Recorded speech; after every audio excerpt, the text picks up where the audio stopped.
What's up, everybody? We are live. Welcome back to another stream right here on Cassius Morris Official. Happy Tuesday.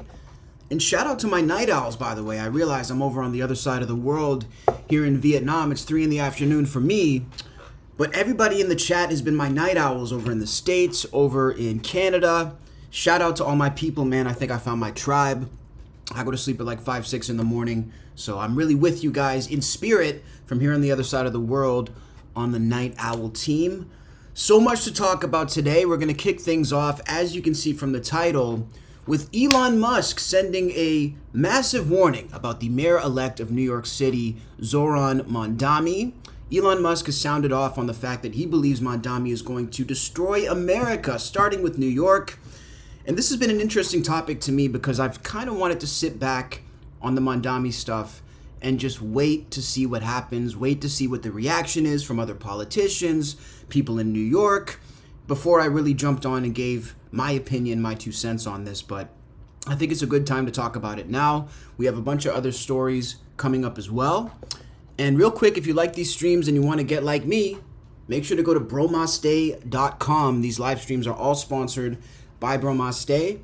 Dopest t-shirt company you're going to find, man. Just take a look at that print. Beautiful fit, beautiful fabrics. We love it. So make sure to go and check them out. Bromaste for all your t-shirt needs. So we're going to play this clip of Elon Musk. This is Musk on Joe Rogan talking about the new mayor-elect. We're going to dig into what he has to say. We're going to fact check some of the statements Musk has to say. And then we're going to do a bit of a deep dive on Mondani, who again is a guy that I'm not quite sure about, but I'm trying to figure it out. Maybe we'll come to a conclusion here on the stream about what we think about the mayor-elect. Let's take a listen to Elon Musk warning Joe Rogan that he's going to destroy America through socialism. An obvious way you can tell which ideology is the bad one is which ideology is building a wall to keep people in and prevent them from escaping. Right. Like, so East Berlin built the wall, not West Berlin. Right. They built the wall because people were trying to escape from communism to West Berlin. But there wasn't anyone going from West Berlin to East Berlin. Right. That's why the communists had to build a wall to keep people from escaping. They're going to have to build a wall around New York City. Yeah, so when you say this guy's it's a kind of an obvious charismatic swindler, that an yes. ideology is problematic if that ideology has to build a wall to keep people in with machine guns. Yes. And shoot you if you try to leave. Also, there's no examples of it being successful ever. We're Yes. working out for people. No, there's examples of a bunch of lies, like North Korea, give the land to the state, we'll be in control of food, no one goes hungry. No, now no one can grow food but the government, and we'll tell you exactly what you eat, and you eat very little. Right. Yeah.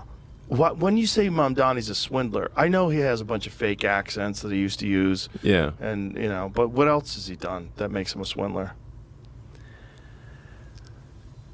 Well, I guess if you say if you say to any audience whatever that audience wants to hear, instead of having a consistent message, I would say that is a swindly thing to do. But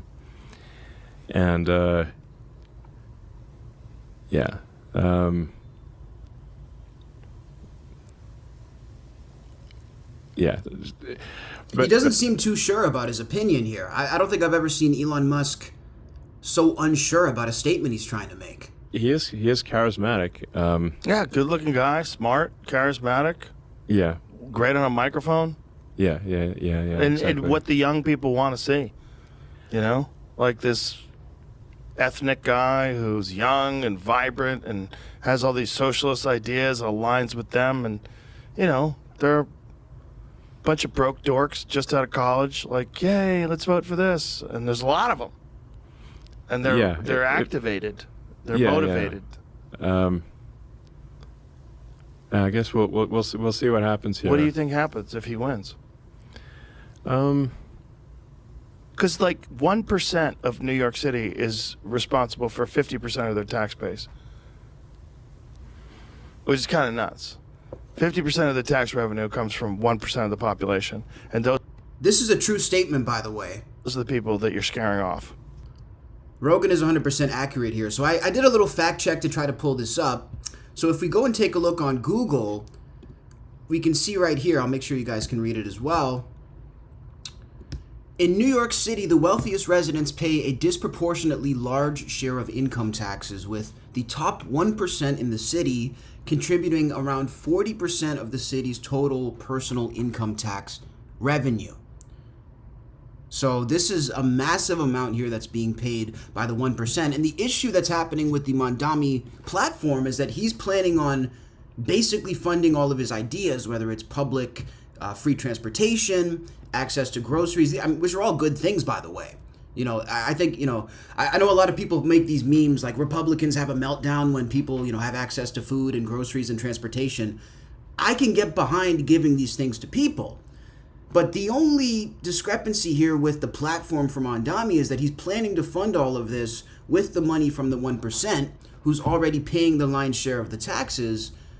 And those people don't have to stay in New York City. Look, when you're talking about rich people who have that level of liquid cash, they can go anywhere and spend their money. They can go anywhere and use their money to you know, build the roads, build the cities, build the schools, pay the taxes. So I think that's one of the main issues that people are having with Mamdani, is that he has these great ideas of helping people. He has the ideas of giving access to all of these things, but he wants to do it with the money of the people who are already paying the most, and those people don't have to stay there. So what happens when you drive out the 1%? That, you know, to me is a fair question, at least. What happens when you drive those people out when they're already funding most of the city? Well, you see a decline in quality of life, and that's really what they're getting to here. We're gonna finish the clip before I jump in more. The tax revenue comes from 1% of the population. And those are the people that you're scaring off. You know, you lose one half of 1%. I don't know. I mean, hopefully the stuff he's said, you know, about government takeovers of like that all the stores should be the government, basically. I don't think he said that. I think he said they want to do government supermarkets, some state-run or city-run supermarkets. Yeah. Well, it just the government is the DMV at scale. So you have to say, like, do you want the DMV running your supermarket? Right. Was your last experience at the DMV amazing? And if it wasn't, you probably don't want the government doing things. Imagine if they were responsible for getting you blueberries. Yeah. It's not going to be good. But bro, this is so unconvincing listening to a trillionaire talk about the price of blueberries. This is why I feel like Elon Musk is not convincing in this segment. We're listening to one multimillionaire and one trillionaire talk about who should get access to what when it comes to groceries. This is why and you know, this is honestly why I could see Mamdani winning, why it makes sense that he won in the first place. Because this is how out of touch the opposition is. These guys really think they're convincing, sitting here talking about the price of anything. If I'm going to listen to people about the price of anything, it's not going to be a trillionaire. I mean, the thing about, you know, communism is it was all bread lines and bad shoes. You know, do you want ugly shoes and bread lines? Because that's what communism gets you. It's going to be interesting to see what happens and whether or not they snap out of it and overcorrect and go to some Rudy Giuliani type character next. Because it's been a long time since there was any sort of Republican leader there. And we live in the most interesting of times, because we face simultaneously face civilizational decline, and incredible prosperity, and these timelines are interwoven. So if Mamdani's policies are put into place, especially at scale, it would be a catastrophic decline in living standards, not just for the rich but for everyone, as has been the case with every socialist experiment. Like, what did Mamdani say in his acceptance speech in New York? He said there is no problem What did he say about no problem too big for the government or too small for the government to fix? See what he said. Because I was like, boy. So they keep going and going, but essentially Elon Musk sounding off saying, look, this is going to be the end of America, the end of the quality of life that we know in the country if Mondami gets in. So a couple of things here. Like I mentioned before, I think this is a perfect display. This podcast right here with Musk and Rogan, it's a perfect example as to why Mondami won in the first place. When you're thinking about the people who voted for the mayor of New York, we're thinking about young voters in their early 20s, also thinking about where they actually are and the struggles they're going through. These people have tunnel vision when it comes to the issues that they're facing. They have an affordability crisis for young people. People in my age range and younger feel like they're never going to own a home. They feel like they can never afford groceries. They feel like nothing in this world is affordable. And they want access to these things. So they're not going to be turning to somebody like Elon Musk to be getting their opinions on this.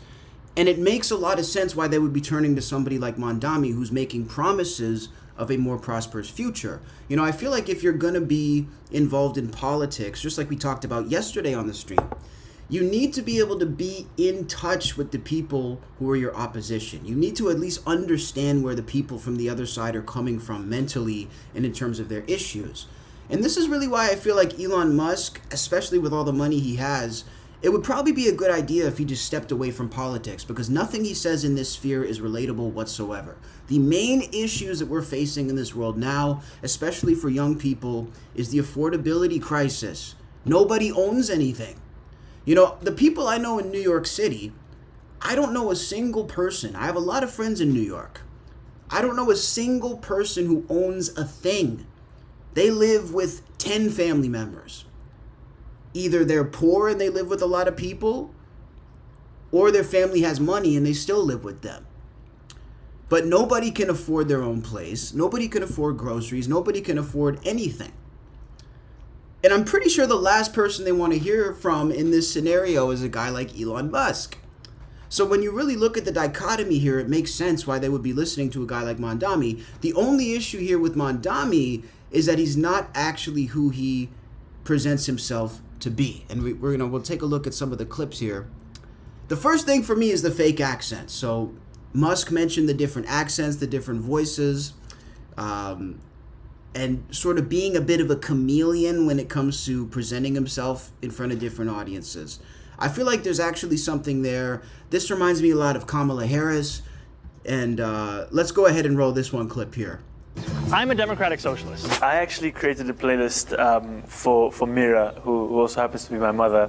Nepotism and hard work goes a long way. We need our internet because we have all of our kids staying at home doing remote learning. And if you don't have internet, you can't be taught, you can't learn. So this is the same guy. So in 2016, when he's doing this movie, he has the Uganda accent. I know he's from Uganda. For Mira, who also happens to be my mother. Nepotism and hard work goes a long way. We need our internet because we have all of our kids staying at home doing remote learning. And if you don't have internet, you can't be taught, you can't learn. I was supposed to assist the music supervisor, but I ended up picking all the songs for the film. City Hall is engulfed in corruption. A mayor could change this, and that's why I'm running. Apparently, you are a rapper too. I happen to be a rapper. I am a rapper proper. So there's Mondami the chameleon. This is like the male Kamala Harris. When I really look at this is what it's like. But here's the thing, and this is what Elon seems to be missing in this scenario. Even if it's fake, Mondami has the ability to understand what people want from him. And that's why I think he's actually smart when it comes to being a politician. Because look, nobody's actually good when they're a politician. At least in my opinion. There's not a single politician that I support. I think they're all full of shit. And I think that if you look at things that way, life becomes a lot easier. But the politicians who really do get far ahead, and it's sad to say, are the ones who code switch, are the ones who present themselves in a certain way. Because again, This is an ability Musk doesn't have, and maybe, when you're a trillionaire, you don't need to have this ability to present yourself in a way that people are going to like, that's going to relate to people. What Mondami has is the sense of relatability when it comes to the audience that he's trying to reach. My only issue with him, though, because again, that's a smart political tactic and you can't really blame him. Obama did the same thing. All these guys do the same thing. I mean, a politician is going to tell people what they want to hear regardless all across the board. But my issue is that this dude is not necessarily who he claims to be. We listened to the beginning of this clip. He's talking about being in this Disney movie and that his mother is actually the person who put the movie together and basically claiming that he's a Nepo baby. To the playlist for Mira, who also happens to be my mother. Nepotism and hard work goes a long way. Nepotism and hard work goes a long way. So again, in 2016, he's cool being a Nepo baby. But now in 2025, he's the guy who's going to fight against capitalism. He wants to fight the 1%. He wants to fight the rich people. So yes, it feels disingenuous in a certain sense, but it's also a political tactic. This is what's going to help him win. Now, the other thing that I find funny, though, is the fact that he is a Nepo baby, and the people have selected this guy to somehow be the guy who's going to fight against capitalism, the guy who's going to turn things around, the guy who's going to fight for the lower class, when really Mondami comes from quite a wealthy family. We take a look at this story here from the Times of India.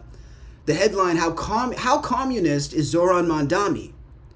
Mom Mira Nair's $2 million Chelsea loft raises eyebrows.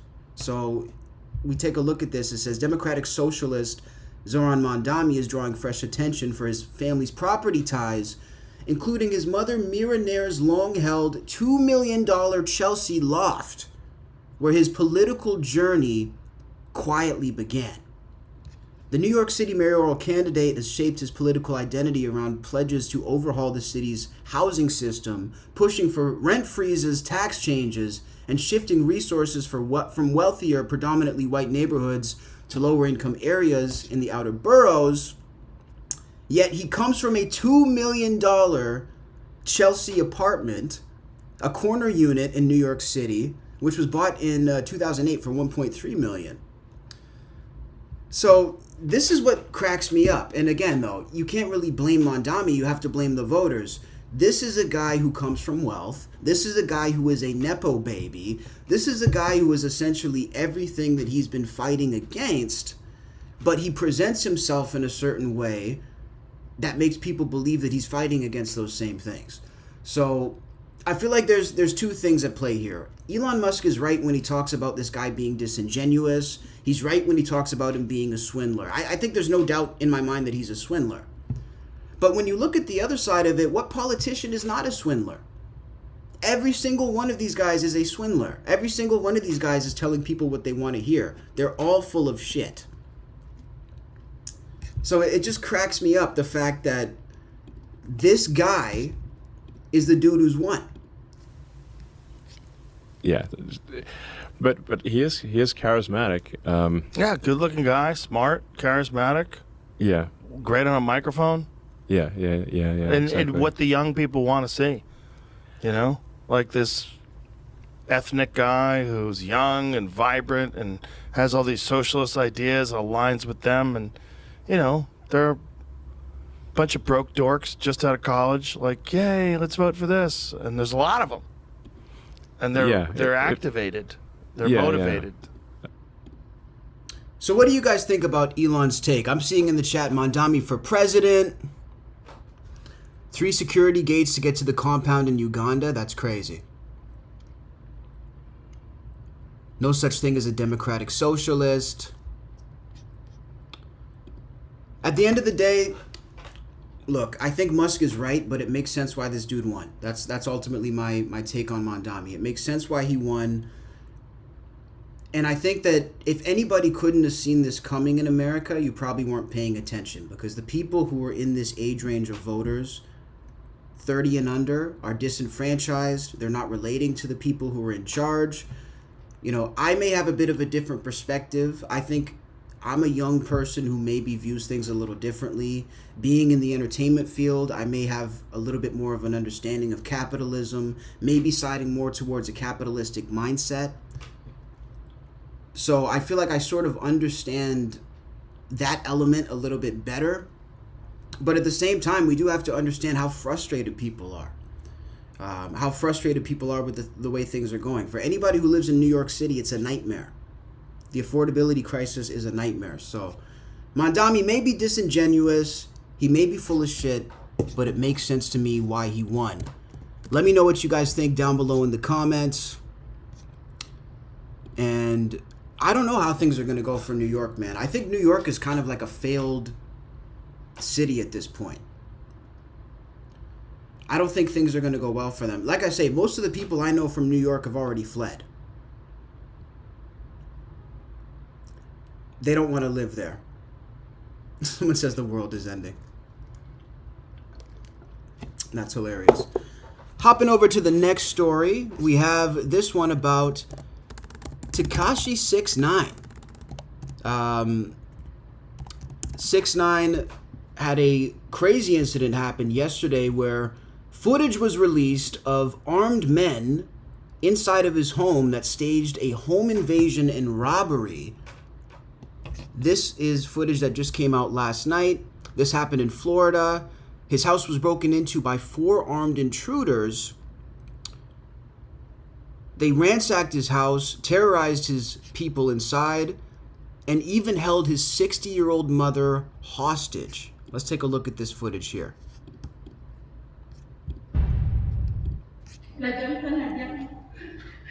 Hey, stay down here. You're right. Yo, come here.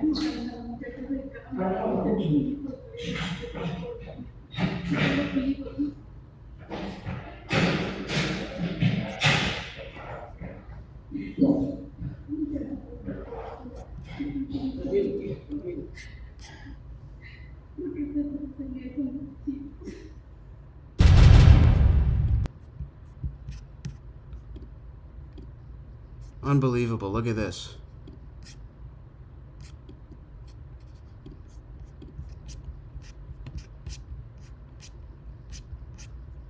Masked men breaking into his house. Now, 6ix9ine has made a response to this. Let's take a listen. What's up? So I want to make this video to clear up all the fake news and rumors. So the world knows this. It's a fact. I'm on house arrest. I've been on house arrest. I think everyone in America and everyone across the world knows that I'm on house arrest. Yesterday, they allowed me to leave for work. People, I guess, saw that I was on live stream with Jack Doherty. They took that opportunity to fucking do some pussy shit. Like I said, it's me, so I get it. The rules are different for me. But if it was fucking your favorite artist, your favorite actor, and that was done, they don't get no cool points for that. My mom is 60 years old. Y'all know I'm supposed to come home. Y'all know I'm home all the time. I'm on house arrest. So y'all take the opportunity that I'm not home. Y'all see me on live stream with Jack Doherty in Miami, and y'all do that. That's pussy shit. That's whack. Get no cool points for. I don't think nobody.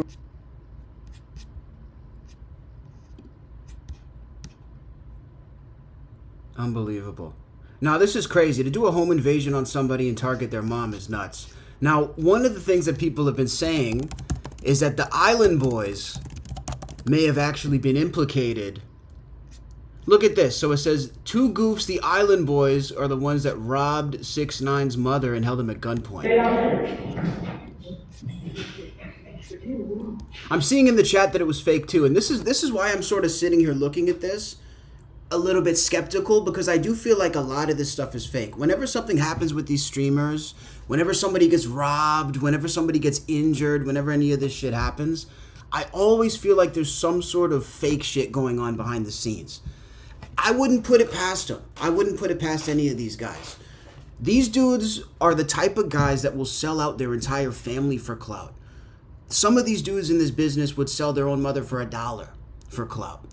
So when I see a video like this, it's so perfectly orchestrated. Everybody's there. The Island Boys might be implicated. This kind of makes me feel like it might have been fake. I'm not going to lie. The dog is far too chill. Yeah. See, I totally see what you guys are saying. I feel like this is totally fake. Yeah, look at the dog. The mom is pretty chill too. Don't you think she'd be screaming?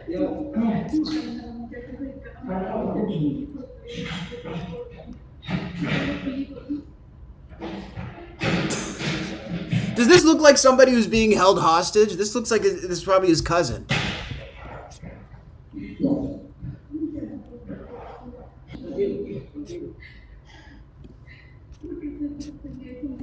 I'm calling fake on this one. Hang on a second. He posted another video too.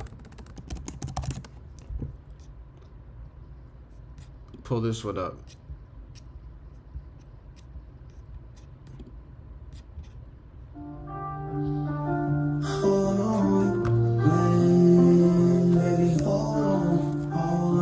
What the fuck?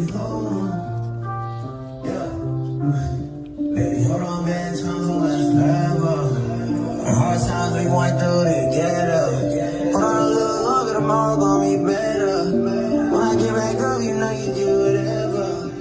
I just stand on all So he's just doing it to promote a song, basically, right? that, man. Keep me when I'm down, I know you hate to see me stand up. Now I know you sick of that hard stand up. Then I'm all on the end, then I got you fed up. They gon' back, yeah, they gon' back, yeah, I done lost it all and I done got it right back, I want to say thank you to my mother, always sticking by me, the only realest woman I got in my corner.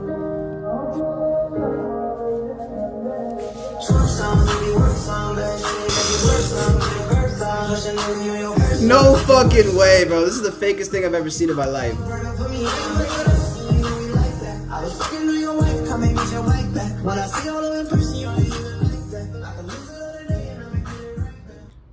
See, man, this is why I went on stream the other day.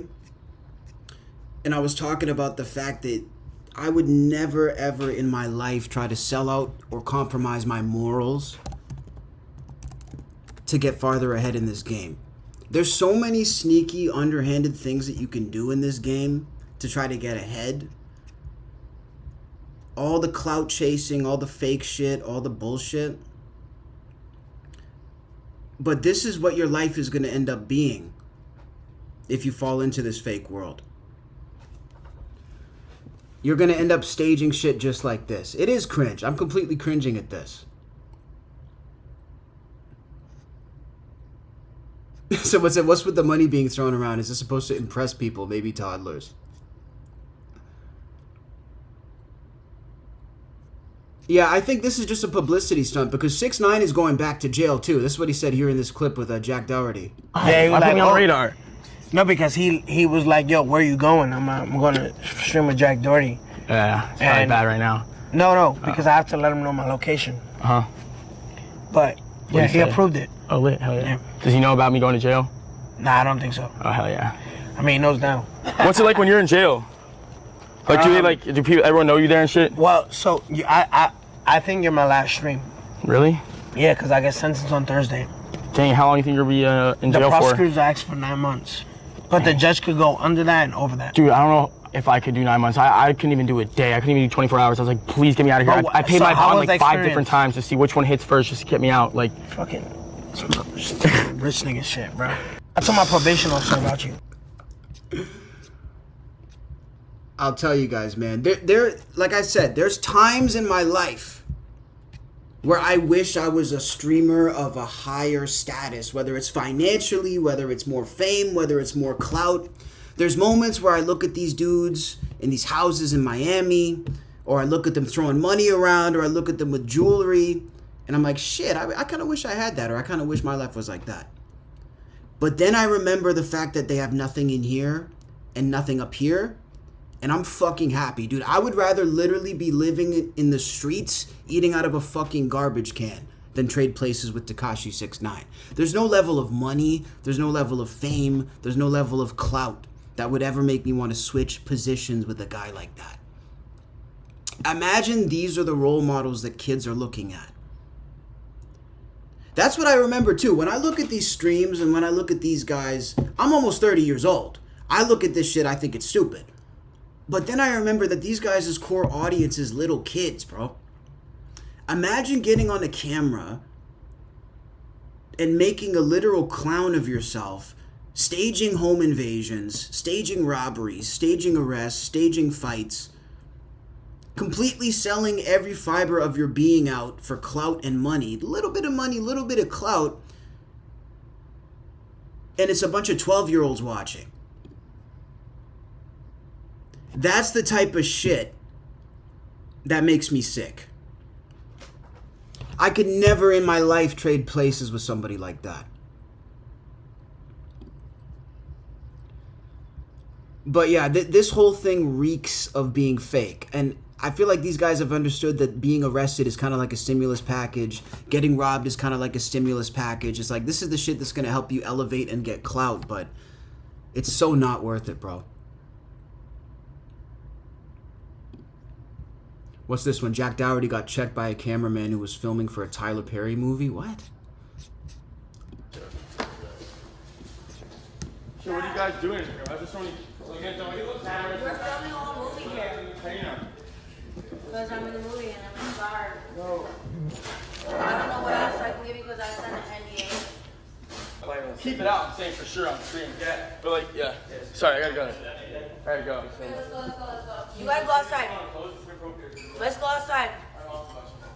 Your mom's watching? No, but it's okay. She wants to see it. But you got something to cover up Josie's film with a quick TikTok with you or no? No. Why not? Come on, please. Nope. Put on some clothes. It won't kill you. Someone said you say that because you can't change places with him, but when that greed hits you. Dude, I wouldn't change places with him if I wanted to. I was literally having this conversation yesterday with a friend of mine. There's no amount of money that could make me, like, here's my thing. I know that no matter what I do in this life, even if I'm not balling like that, I got the respect of the people around me. My family fucks with me. My close friends fuck with me. They think I'm a legit real dude. A lot of these streamers, a lot of these people, not only have they sold themselves out, but they've sold out the respect to their family. They don't even talk to their family anymore because they think they're, clout-chasing lunatics.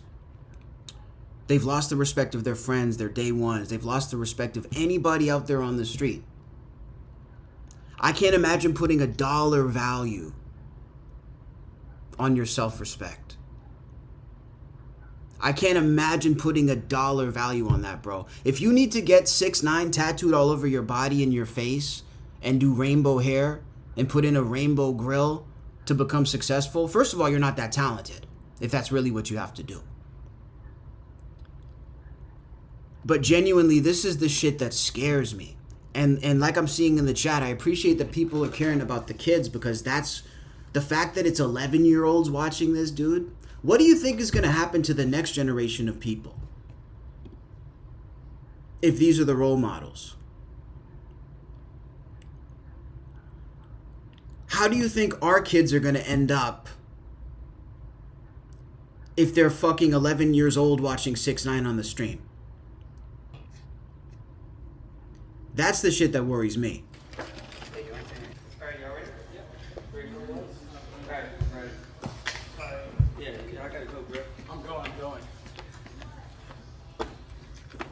Y'all gotta go, bro. I'm falling great. I'm King David. I just said y'all gotta go, bro. That's what you said to me. What'd you say? Hey, Bro, listen, check this out. I wasn't Listen, no. Put me on camera so you can see it. You can go live and you can stream. You know what I'm saying? Bro, this is my set. Respect. You know what I'm saying? That's all I'm saying. You cool? I know who you are. I fuck with you. Respect. I was, bro. I was just emphasizing what you said. Telling you? You took it the wrong way. I'm not taking it the wrong way. Yes, you are. Okay. Dude, listen, bro. I just came out the pen, bro. Like, for real. I was in there. Oh, shut the fuck up, kid. Dude said, I just came out of the pen. He was locked up for 12 hours. This Jack Dougherty kid cracks me up, dude. I'm not gonna lie. I would love to sit down with this kid and just try to figure out his mindset. I just came out of the pen is crazy. Listen, bro. I just came out the pen, bro. Like, for real. I was in there. Jack, no, this isn't content. Let them do what Yes, they of do. course. Come on. You We'll come go down. viral for real in this motherfucker tonight. Hey, we'll go viral for real in this motherfucker. Hey, say it again. You ever been in jail? Stop. Never. Jack, stop. Come on. We'll go viral here tonight. No, stop. Chill out. Jack, that's not viral. Stop. Let's do our content down here. Let them do their content up there. Go viral. I'm kidding. He's not like me. I haven't been in jail. Bro, oh my god. This kid's gonna get his shit wrong one day. I swear to God, it's coming. This kid's gonna get his shit wrong one of these days, bro. Dude, how you get mad? I'm obviously trolling. Like, what? You didn't say it. But there's Somebody said, what role models do you want? I don't necessarily believe in role models. I just feel like not these guys. I feel like not OnlyFans models. I feel like not whores. I feel like not idiot rappers. You know what I mean? Like, I feel like if you really need role models in life, like you're maybe kind of lost, I feel like that's kind of the parents' job and shit, but I know I don't want my kids watching this shit. That's all I know. I would never, dude, if I ever had a child, let me tell you guys something. If I ever had a child in 2025, they would never have one of these things. Never. Maybe when they turn 15, they might get access to a cell phone. Maybe, just maybe. But no fucking chance, bro. I would ever let my kids have access to one of these. This shit, if you're not using this shit to make money, this is one of the most destructive tools in the world. This thing can either change your life and build you an empire, or it can destroy your life and degrade your mind. It's really up to you. But what scares me is that there's shit going on that I can't even keep up with. There could be a whole new streamer that my kid's watching that I don't even know about because I'm so out of touch. That's the shit that scares me. Give him a flip phone. I would give him a flip phone. That's what I'm saying. There's no chance in hell my kid would have access to the internet, bro.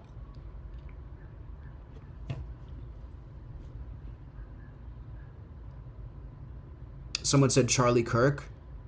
Dude, at least Charlie Kirk was trying to tell people to get married, dude. At least Charlie Kirk was telling people to find God. I can take that before Tekashi 6ix9ine.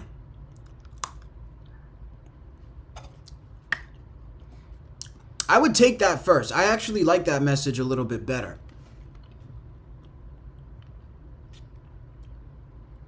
You want to teach your child to think on their own and to research before making an ass out of themselves.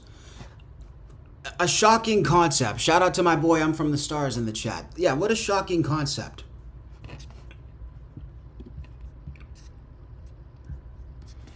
I think there was one more. There was one more clip I wanted to look at.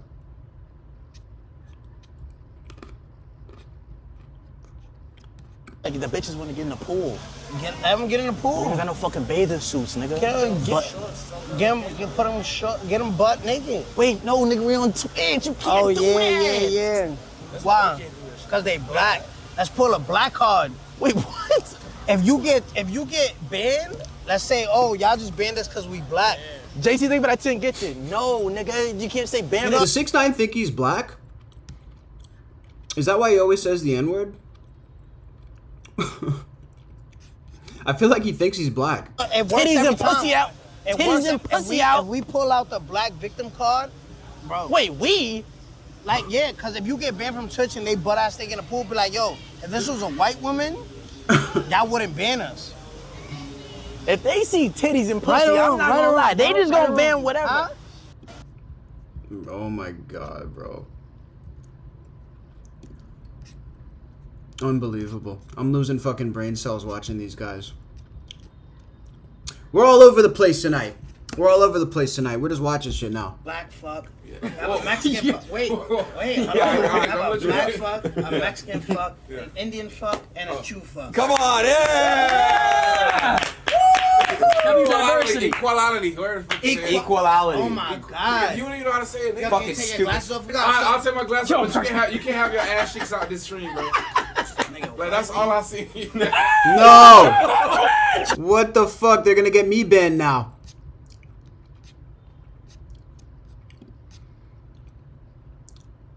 Someone said my 9-year-old came home and told me a horror story of what a friend told him about Roblox. He instantly understood our rules.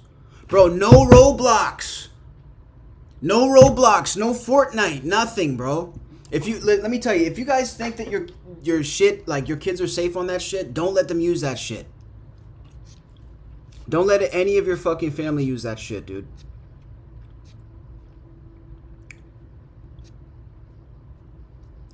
Shout out to the chat. I thought we were gonna have a political discussion tonight. Now we're just talking shit.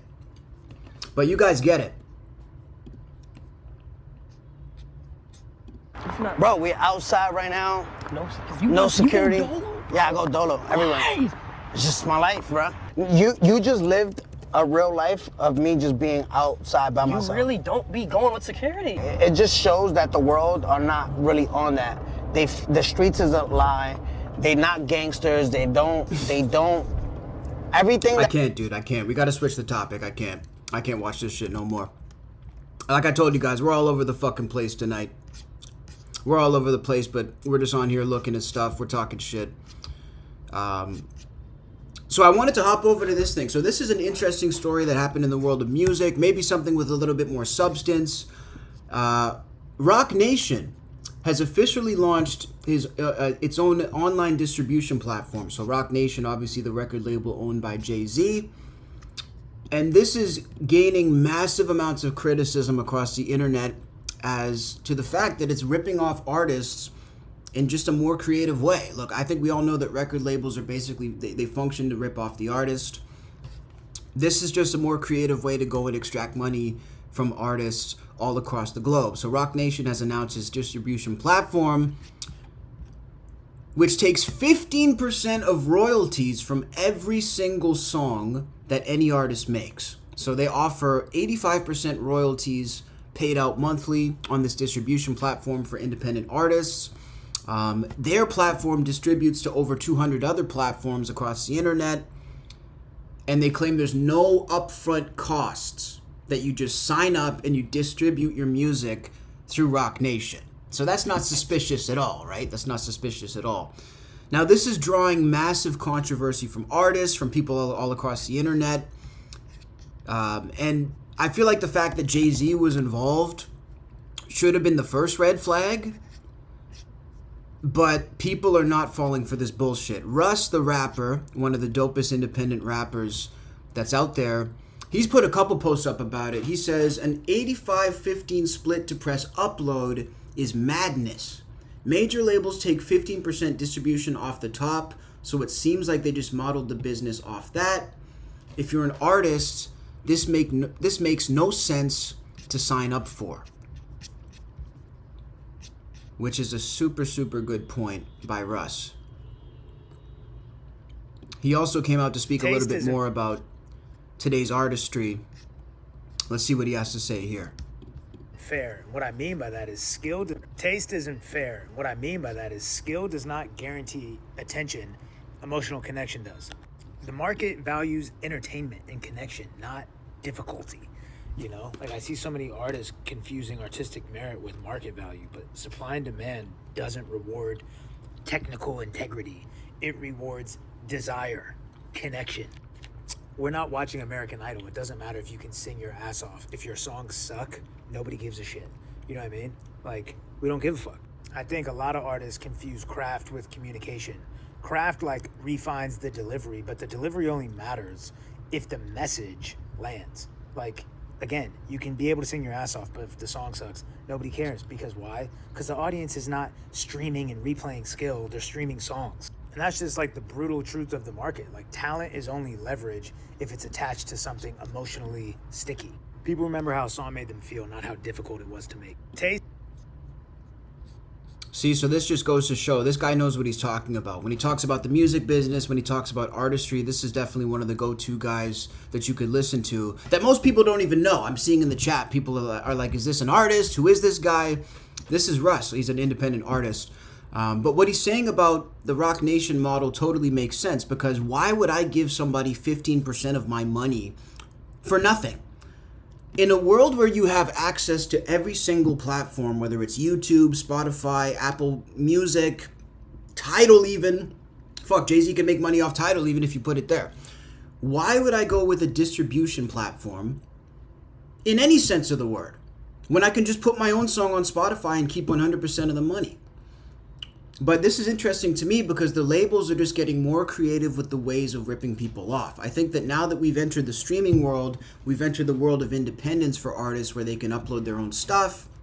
They can have full control, full autonomy over their artistic message. And also the royalties that they recoup, labels are now having to get smarter about how they can try to chip away at that money. Because here's the thing about labels. Labels don't know how to create something great. They only know how to capitalize off of it. So labels don't have the spark to create a new artist. They don't have the spark to bubble up a new sound or create something new. The only ability labels have is the ability to capitalize off something that's already happening and make that thing bigger. Now that we're in the world of independent artists and independent uploads, starting mostly with the SoundCloud era, labels basically lost that control because people were no longer going to them to capitalize on what they already had going. You look at an artist like XXXTentacion, perfect example. This dude literally made music in his bedroom, put it up on SoundCloud, and became one of the biggest artists in the world with billions of streams. He directly bypassed the labels. There was no need for him to deal with labels whatsoever because people came directly to him. The royalties went directly to him. There's many different artists like that who are in this scenario. So now what the labels have to do is they have to get smarter. They don't want people to bypass them. So they want to create a brand new platform now that's going to make it feel like they're doing something for the artists. The only thing is, we know Rock Nation is completely manipulative. We know that they take money from artists that they shouldn't be taking, so this doesn't make sense to sign up for. Russ continued, he said, major label distribution comes bundled with major label services, aka a team, radio, marketing, global offices, sales team, editorial leverage, etc. The Rock Nation platform is a self-serve uploader with none of those services and yet charging the same 15% that major labels charge. The economics don't make sense when the entire market norm is 0 to 10% and only charging percentages when they add services. Which is a great point. Why the fuck would I pay somebody 15% to do nothing? Why would I even want to add the label? And that's the thing. You're not getting the label support at that point. You're not getting the PR team. You're not getting the radio play. You're not getting the marketing. Russ continues, he answered a fan that said, they don't take upfront payments or subscription fees for the service. Do you want them to offer the service for free? Russ says a $50 annual fee versus 15% of your catalog's revenue are not remotely comparable. One is a fixed cost, the other is a tax on your entire career. Free to upload is the okie doke. Fixed fees protect artists. Percentage drains artists. If you make even $1,000 a year, that's $150 that you're going to lose. You've already paid damn near 3 times the cost of any flat fee distributor. I love this, dude. I love that Russ is speaking on this. He's so dead on. He's so dead on because this is exactly what Rock Nation wants. They want to find the next XXXTentacion. They want to find the next NBA Youngboy. And then once they put their song out through this platform, they got you. That's the thing. They got you. They got your career. They got your money. You're paying a tax on everything that you ever make through this distribution system. So this is, again, this to me is just completely cringeworthy when it comes to Jay-Z. I don't know why at his stage in his life, when he's a billionaire, when he's made so much money, when he's had so much success, he's sitting here brainstorming ways to fuck people. He's brainstorming ways to extract money out of the pockets of up-and-coming artists. It's so cringeworthy. And somebody says, do they expect you to do it for free? I mean, dude, maybe. I mean, I don't expect anybody to work for free, but I at least expect you to help the artists and not take more money out of their pockets. Dude, you're Jay-Z. You're literally Jay-Z in 2025. You're worth $1 quadrillion fucking dollars. I would like to see him maybe start a platform that puts more money in the artist's pocket. But a 15% tax is absolute dog shit.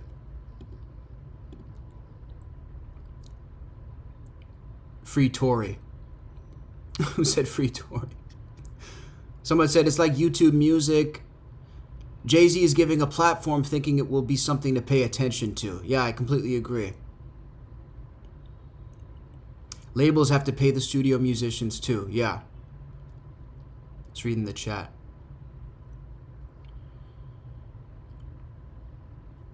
Russ is the boss, 100%. Fuck Jay-Z, he loves Diddy parties.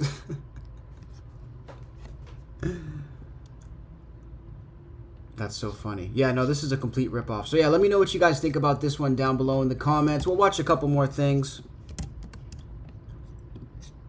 This stream is a hot mess today, but I don't care. We're just kicking it today. Let's watch a couple of videos. So this one is from a YouTuber, A Moles.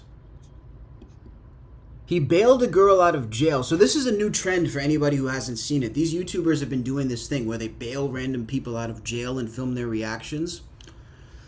And this to me is like one of the most dangerous trends that we're really seeing when it comes to modern day content, because I feel like this type of shit's gonna get somebody hurt. It's almost like these people are in jail for a reason. Shocking concept, I know. But let's take a look at this one. So he bailed this random woman out of jail and she started swinging on him. That's your sister? Yo, yes, Talani. Yo, what's up? Yo. What happened? You took my fucking son. Are you Wait, hold on, relax. Don't walk up to me, hold on. Are you dumb? Are you fucking dumb? You fucking dumb, my nigga. Yo, what's up with your sister? Yo, are you dumb? Hold on. What the? Why you hitting me? Why you attacking me? I didn't take your son. Stop touching me. Stop touching me. I didn't take your son. Are you dumb, nigga? Bro, what the fuck is wrong with your sister, bro? Do you realize I just bailed Bro, you? she looked like a fucking action figure there. No way. She thinks she's ready to square up. No fucking way. Sister, bro. Do you realize I just bailed you out? It's been a crazy night for us. I'm saying, what does that have to do with me? Night. Stupid bitch. Did you take my fucking son? I don't got no problem with my hands on you, nigga. Talk. All right, bro. Who the fuck are you? You got it, bro. This is me talking calmly. Can we go get your son? Shut up. I'm talking to you nicely. Where's my son? I don't know where your son is. I don't even know who you are. So what the Relax. Don't do the most. You can keep throwing your shit. I don't give a fuck. We're gonna find out. We're gonna find out. Yo, whatever you want to do, you can do. I got my son. I don't have no kids, but if I did, I'll have them. So you can. No fucking way. I don't have any kids, but if I did, I'd have them. It's insane. Yo, whatever you want to do, you can do. I got my son. I don't have no kids, but if I did, I'll have them. So you can. I just want my son, bro. I just want my son, bro. Okay. That was your little nigga. Somebody took your little nigga. I understand that. What happened? You gonna get your son. Stand up, hold on. You gonna get your son. What happened? So I got a nanny. I left my son with my nanny. Someone said it's fake. She's in skits on Instagram. Bro, is everything I'm watching fake today? I feel like I'm falling for the bait. Like I'm covering fake stories now. And I went out with my girls because it's. I just need a break. Hold on, I'm wait, doing don't this cry. shit Hold by on, myself, bro. Relax. I came back home and then he like, somebody took him. I'm like, what the fuck you mean somebody took him? Relax, hold What on. the fuck I'm paying for you for if I'm gonna give you permission to have my child and somebody can just walk in and take my child? Are you dumb? The baby daddy took him? But that's what she told me. So what y'all did? How y'all get the son back? Like, what happened? Are you dumb? How the fuck would you get your son back and so you took your fucking kid, nigga? I don't got no kids, so... Yeah, that's true, though. This could be easy to fake because they don't even film them walking out of the actual jail. They just stand outside of a jail and they're there doing it. She didn't even walk out of the jail, dude. Look at this. She literally just walked from around the corner. Look.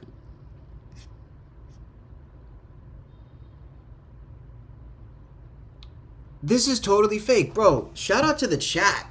You guys are... Nothing's getting past you guys. See, this is why I love my chat. This is why I say I would never trade places with these stupid fucking streamers. Whose audience IQ is literally room temperature. You guys, bro, if let's say I came on and tried to do some fake shit, you guys would never buy it. That's why I respect you. You understand? Like, I literally, I don't want to be watched by a bunch of 12-year-olds, a dumb 12-year-olds. Like, these are the people in the chat right now. These are my people, man. Dude, and people are worried about AI and having fake shit. We need to be more worried about the real people faking. Everything's fake. Every single story is fake. Skinny, you can't trust anything anymore, bro. It's so true. Hey, shout out EIT for the sub. I appreciate that, man. Shout out to all you guys for the sub. I feel like the one was real, though. There was the one that seemed kind of real. I saw the dude. He was like, I'm homeless. He's like, you bailed me out. I'm homeless. Where the fuck do you expect me to go? I gotta find that one. Wait. But seriously, just leave people alone, dude. People, like, these YouTubers and shit, just leave people alone. Stop bothering people. Here's the one. That's you? Yeah.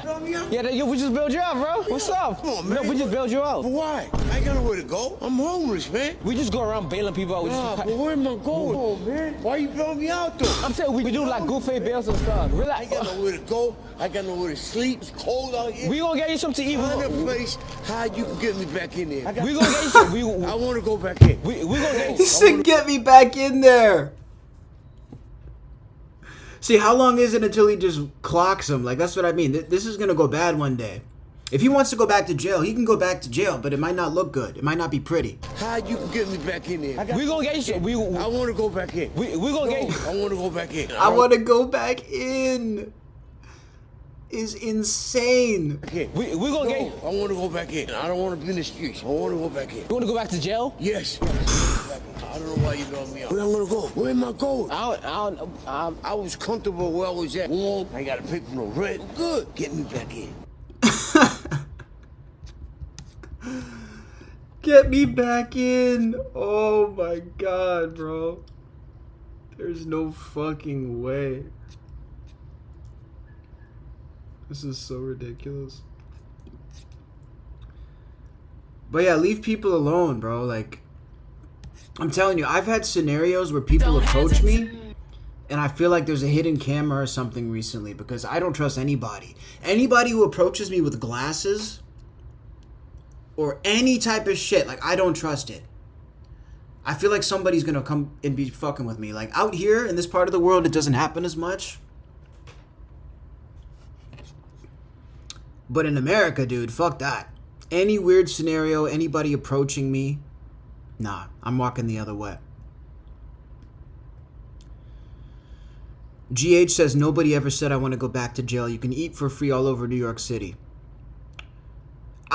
People have wanted to go to jail. I had a family member who was in law enforcement, and he had a woman who I believe was a prostitute begging him to put her in jail because she had nowhere to go. And then she fucking rocked him. Like, she was like, put me in jail, put me in jail, put me in jail. He's like, I can't put you in jail. She fucking rocked him. And then she went to jail. So it's like, that shit does happen. And honestly, dude, in New York, I can't even blame you, bro. Like, we were talking about it earlier. Most of the people in New York can't afford shit. Dude, that's what freaks me out. Like, when I'm in a city like New York, I don't understand how people survive. Like, I know that there's people with their parents' money. There's people who manage to survive. There's people with good jobs. But when I see like a janitor in New York, or I see like a person driving a bus, I'm like, how the fuck do you survive here? How do you manage to live here? People talk about how expensive it is in these cities, but somehow people manage to make it. I don't understand that. How that works.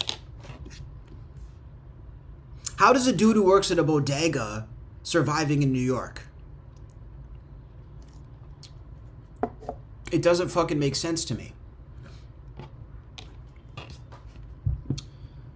But yeah, dude, we're going to see what happens with Mondami. I'm very curious. I mean, that was the initial topic. Bringing it all the way back to the beginning now, that was the initial topic of this stream, was Mondami. We're going to see what he does in terms of policy and all that. Maybe it'll change. I would like it if New York could become more affordable and become a better place for people. I just don't really have faith in it because I don't have faith in any politicians. I've lost faith on everybody. What does Youngboy have to do with this? Nothing, dude. I don't know. I don't know. What's this clip?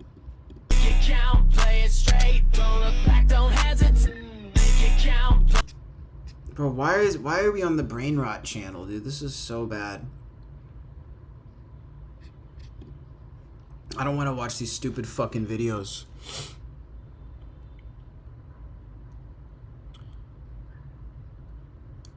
What's this one? This is from my home country. Canadian police shut off a speaker playing the national anthem of a man protesting the Palestinian flag raising ceremony over Toronto City Hall. Oh yeah, so for anybody who didn't hear this, there was a flag raising ceremony that happened in Toronto, which is one of the biggest cities in Canada, where they put up the Palestine flag instead of the Canadian flag. And this has been getting a lot of backlash in my home country. Yeah, so they've been putting the Palestine flag up in Canada, dude.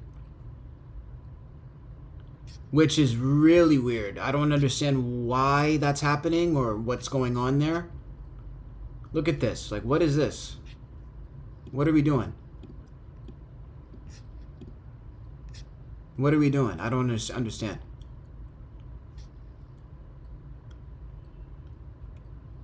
Whether you support them or not is not the issue. I literally just don't get what the point is of this. So I guess this man was trying to play the Canadian national anthem and he was arrested? What? Or they shut off the speakers.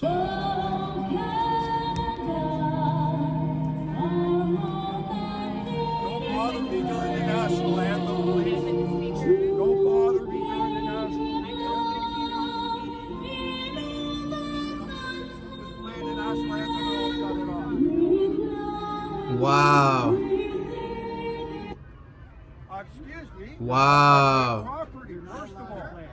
That's all Canada you just disrespected. Do you understand that? You can't be serious. Do you understand what you just did? You disrespected our country, man. Glorious and free. Oh, Canada, we stand on guard for thee. Oh, Canada, we stand on guard for thee. God bless Canada. Man, that video breaks my heart, dude, because I'm a Canadian. Shorty bad. This dude's nuts. In the chat. Yeah, no, that breaks my heart, dude, to watch that. Because my country is fallen. That's ultimately what it is. Look, a lot of people have asked me, Cassius, why are you in Vietnam right now? Why are you doing a live stream in Asia? Why do you live on the other side of the world? When they ask me questions like that, I just show them videos like this because I can't live in a place that has no identity as a country. I can't live in a country that hates their own citizens. I can't live in a country that puts other countries first. Canada is a failed state. It is like people sit and talk about how the country is falling, but they don't leave or do anything about it. So for me, that's where the disconnect is. Like, dude, if you're saying the country is falling, that's basically like being on the Titanic while the back half is starting to sink. And you can see like there's water starting to come on the back of the boat. And it's, you're starting to slant backwards. And you're talking about how it's sinking, but you're not getting up and going to the lifeboat. That's kind of how I feel Canada is right now. It's like people are sitting there, they're kind of cluing in that the country's falling. They're cluing in that we've basically lost everything that makes the country great. I mean, the Canada of today is not the Canada I was born in, and I'm not even 30 years old. The country is completely unrecognizable to what it used to be. But my thing is, the complacency is what scares me. because people are becoming aware of it, but they don't do anything about it. They don't leave. I'm not the type to complain. I'm not the type to hyperanalyze and sit and think. I just leave. If I don't like something, I just leave. I really don't understand the concept of staying in a failing state. And I had an American friend hit me up like, oh man, Canada's such a great country. Canada is not a great country anymore, dude. It's a terrible country. And it really, really hurts me because it's hard to talk about because my whole family's there, dude. Like, my whole family is in Canada still, and they're doing exactly what I'm telling you. They understand that it's failing, but they just don't leave. And you just watch the quality of life decline. Decline.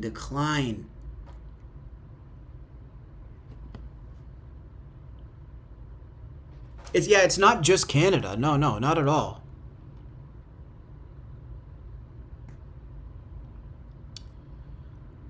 Canada has always seemed decent to me, like a less depraved America. It was decent before. Canada was a great country when I was growing up, dude. People were happy. People could afford homes. Like, literally, there was a prosperous future for Canada when I was 15. And, like, even younger. People would, it was just like kind of like the American dream. It was like you save up, you buy a house, you get a good job. That was the deal. Like, the deal was you go to school, you get a good job, you work hard for a couple years, you save up and you buy a house. That was the deal in Canada. But now you save up, you buy a good job, or you save up, get a good job, you can't buy a house. I don't even know anybody who owns their own apartment in Canada anymore. People can't afford it. You're paying New York prices to live in Canada. And here's the thing though, the level of expenses is rising while the level of opportunity is not. So you have the same level of opportunity, but now instead of paying $650 for a studio apartment, you're paying $1,500 to $2,000 for a studio apartment. But they don't raise the wages, they don't raise the opportunities. Literally, like, dude, I stopped having friends in Canada because we were all pushing 30 years old living with our moms. I couldn't even hang out with people because we had nowhere to hang out. Everybody lives with their family, dude. Everybody who's 35 and under in Canada lives with their folks.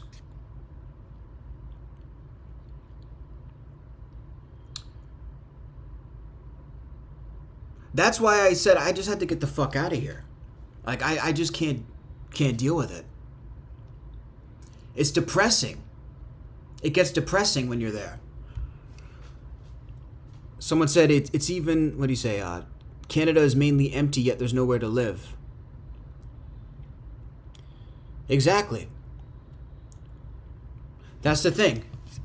It's all underdeveloped land. But you're paying New York prices to live in a place where there's nothing around.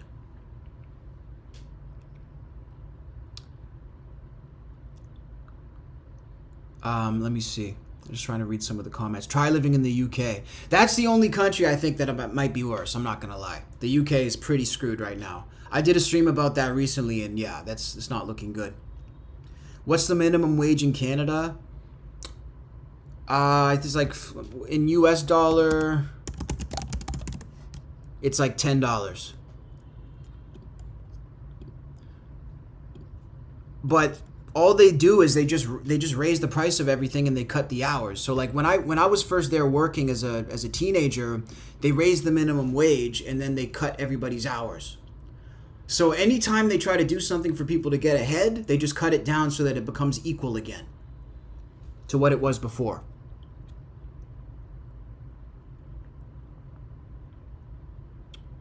Someone said I had the luxury to leave. Other people have kids, jobs, etc. Well, I have a job too. I just picked a job that I just picked a better job. I don't know. Canadians don't have to pay for healthcare. As an American, I'm jealous. Yeah, but I'd rather pay for healthcare than die. Dude, okay, let me tell you guys something, right? I left Canada 9 months ago. I am still on a wait list to be seen by a doctor from 3 years ago.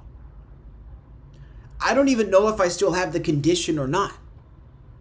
It kind of just went away because it's been so long. So the free healthcare, it's free because you're probably going to die before you get seen by a doctor. There's people who need an MRI urgently who don't get it for 2 years. There's people who literally die, not to make it too heavy-handed, but these are the facts. There's people who literally die before they get seen by a doctor.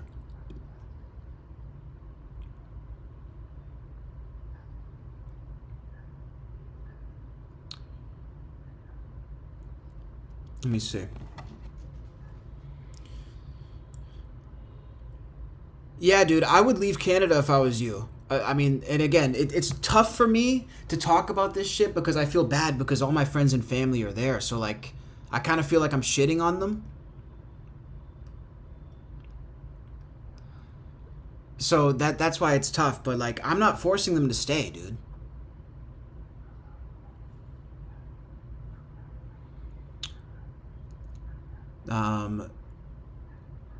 Yeah, the immigration is a big problem, too. That's why there's no jobs.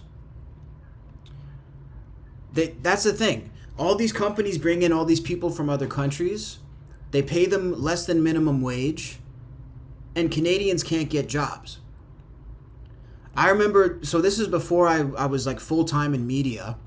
Because I've gone back and forth from being full-time in media and then working regular shitty jobs. Because this is a really tough field, so sometimes you have to go get a shitty job. It took me forever, like months and months, to finally get a fucking job as a dishwasher, dude, in Canada. This is like 2 years ago. It took me months and months to get a job as a dishwasher. And I met other people at the restaurant. There were 3 people at that restaurant who couldn't get a job at McDonald's or 7-Eleven. Can't get a job. Because they bring people in from other countries, pay them a fraction of the price. Yet when I was 17, 18 years old, I remember I would go out, hand out 5 resumes, and I'd get a job at a Target or a convenience store or whatever. That's when there was opportunity.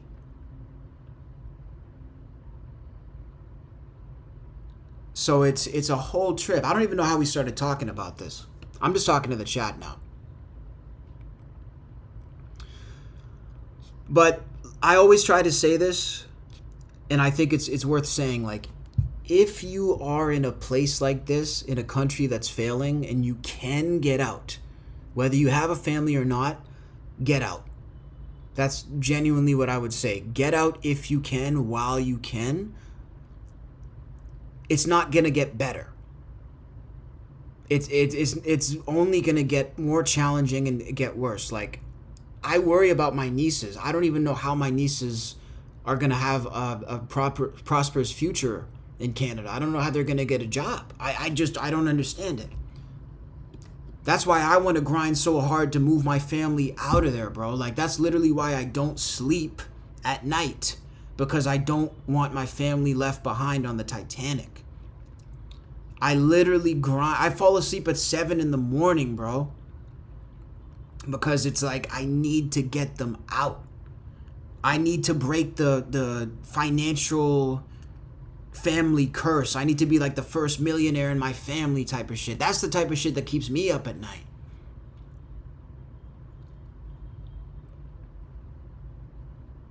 Gotta get the family off the plantation, bro. That's real.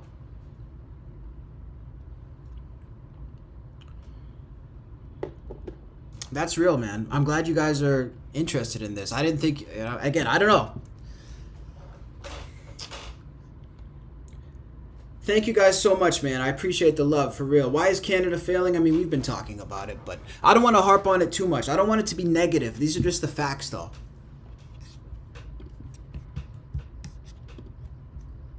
But yeah, this is crazy. A lot of my friends are coming out here too, to Asia. We pay our rent, pay insurance, pay for gas. The new people don't need to pay for all that. That's not fair. I completely agree. I love everybody in this chat. If I could buy everybody in the chat a beer today, I would love to do that. Honestly, I would love to. We need to do a big meetup, all of us, in all the countries that we're in. One of us gets rich, and we fly everybody else in, and we all hang out. I feel like this is the real... if we all got together, imagine the movement we could make.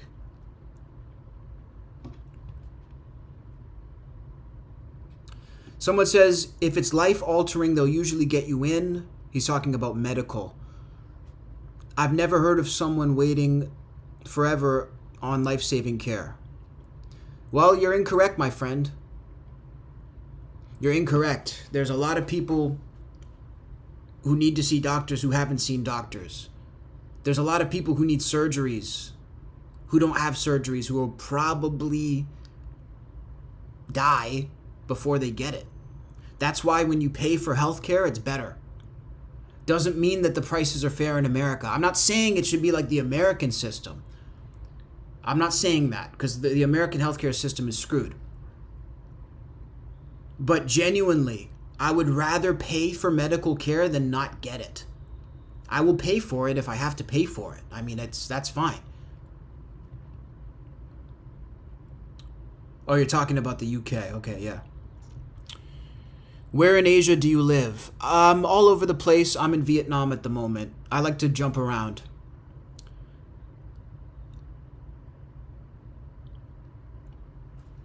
I'm going back to Thailand tomorrow. I actually want to move to Asia. That's definitely a dream. It's great, man. I mean, look, everywhere has problems.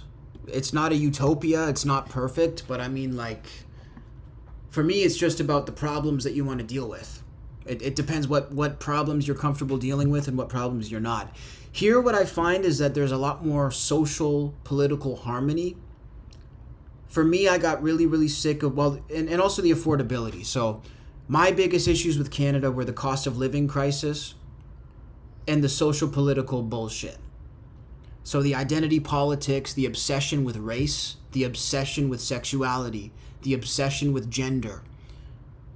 It's like a sick obsession in America and Canada. There's a fixation on these things, and it's degrading society. Here, it's not like that. People are really not concerned about that stuff. Because here, it's not like... If there's racial elements, like in Vietnam, for example, I'm just a foreigner. So if there was prejudice against me or racism, they're going to look at me, a Russian dude, and a Nigerian dude, and we're all going to get the same prejudice. Because we're just foreigners. It's not about identity politics of, well, this guy's from this country and he's black, so he's owed this, and he's native, so he's owed that, and this is his land and he was colonized. Nobody gives a fuck. That's the obsession in Canada, is the identity politics, the gender, all this stupid shit that it's just a waste of thought. It's a waste of time. It's a waste of energy. I don't have time for this stupid shit. I really don't care about it. So here there's more harmony in that way. People just live their lives. Some people like you, some people don't. It's not a point of discussion every day. And of course the affordability is crazy. Like, I'm coming from a place where I was paying $20 for a meal at McDonald's, bro. How am I supposed to buy a house if I'm paying $20 for a meal at McDonald's? People are like, you know, we don't have enough kids. It's a reproduction crisis. Why would I have kids? I can't even pay for myself. Why would I have a fucking child if I'm poor? This is this is what I'm talking about. This is the stuff I don't want to deal with anymore.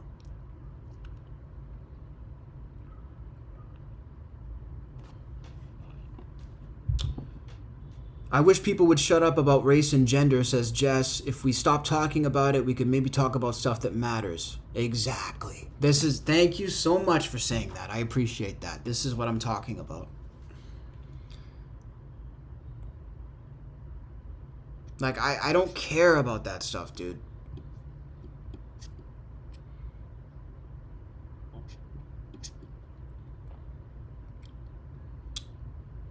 Wow.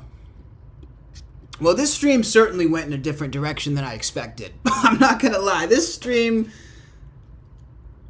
totally went in a different direction. I feel like there was no direction for this stream, but I don't really care because I had fun. My thing is just getting on here and talking shit, having fun with you guys. We're here in Vietnam. That's my view from the window.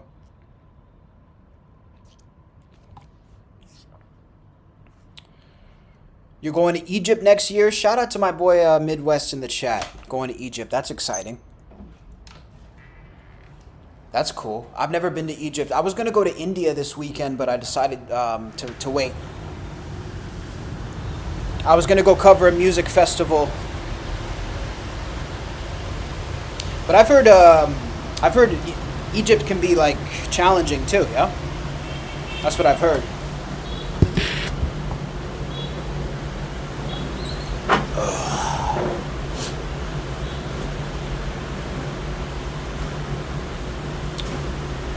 Yeah, it's a dope place. This is my balcony. I'm on the balcony right now.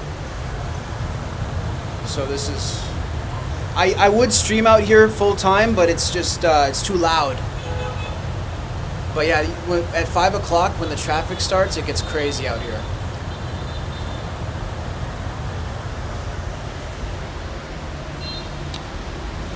It would be nice to have a kid if I wasn't struggling to make money, says Eric. Yeah, exactly. Like, dude, that dream is dead. I don't know anybody who's gonna have kids or do anything.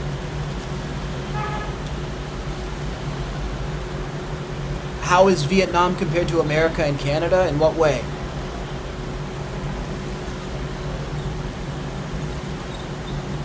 In what sense? I like Vietnam a lot. I mean, it's dope. It's No, that's not traffic. You guys haven't seen traffic. Yeah. You guys haven't seen traffic yet. This is nothing, dude. This is nothing. This is a light day. And you would think there would be a ton of car crashes. You would think there'd be all types of stuff. There's really not.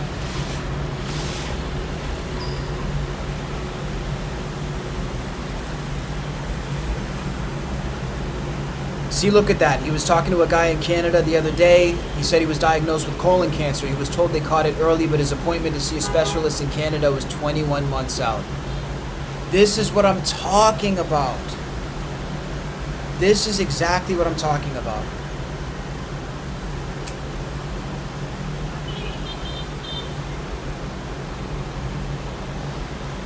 Yeah. Yeah, it's scary, dude. Like, I literally still don't know, like, with my stomach shit, I don't even, I could have fucking, I don't even know what I have. I'll never know. Because the doctor who referred me, she couldn't get in touch with the specialist. She said she literally did everything except for go to the specialist's house and knock on the door. That's how long it takes to get seen by somebody.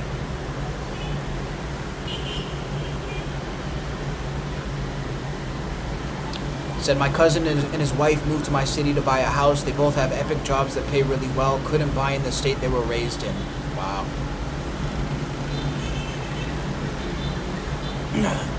Where's everybody from in here? Are you guys mostly Americans?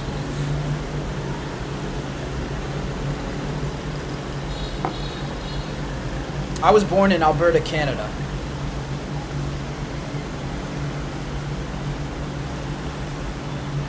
The traffic starts here at like 5:30. It gets really bad. I took a couple videos of it. I actually took a bike in rush hour recently. It was crazy.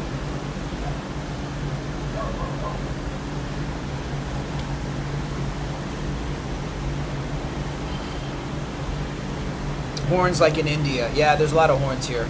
That's how they communicate while driving. It's really interesting. Hey, Alberta, Canada in the chat. Let's go, baby. Let's go, Oilers. I still want to rep an Oilers hat or something while I'm out here. We got Reno, USA. 2 people from Reno. I know they have snow there, too. That's like one of the only places, I guess, that can compare to Canada with the snow.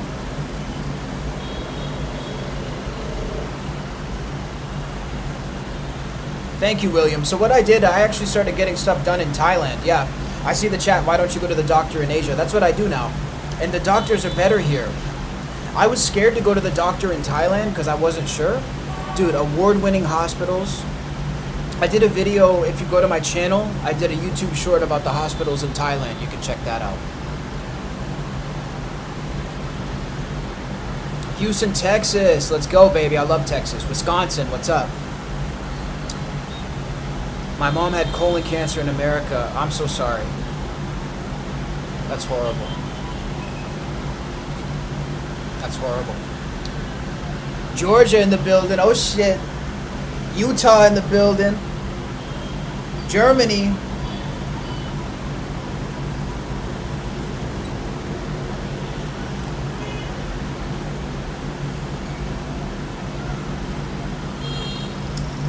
It's nice, man. It's nice talking with you guys. I always feel like I have to, like, do backflips to entertain people and have this story and that video, but I actually have more fun when I'm just talking with you guys, you know, hanging out, like.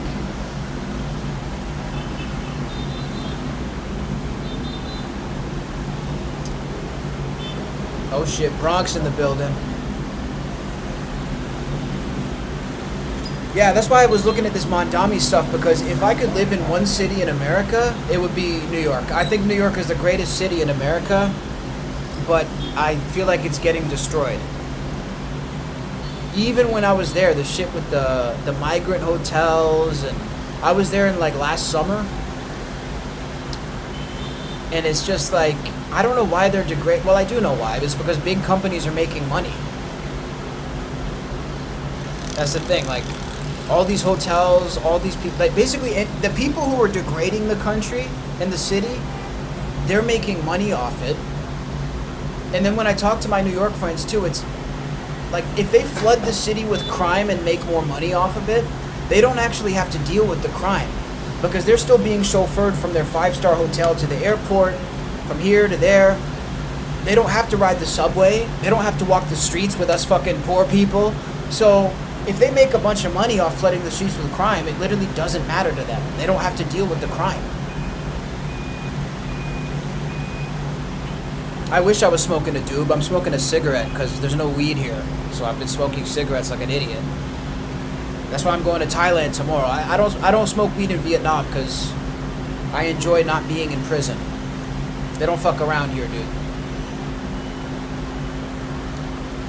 What time is it here? It's 4:40 p.m. in Vietnam. Yeah, but don't smoke cigarettes. I don't smoke cigarettes regularly.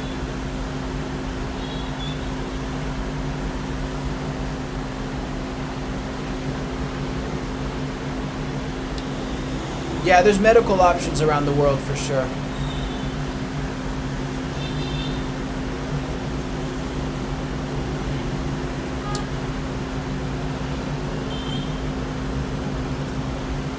Yeah, I don't know, man. Mondami kind of rubs me the wrong way. With the fake voice, dude, and the fact that he's a Nepo baby.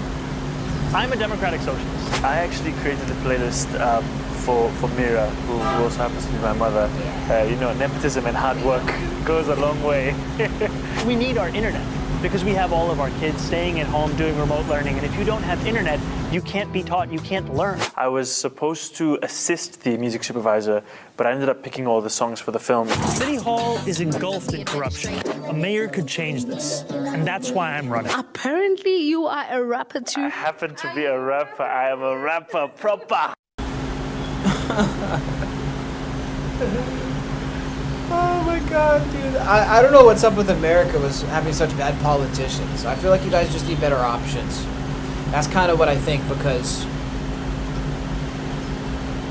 like, I understand that, like, you have to pick with what the options are, but goddamn, the options suck.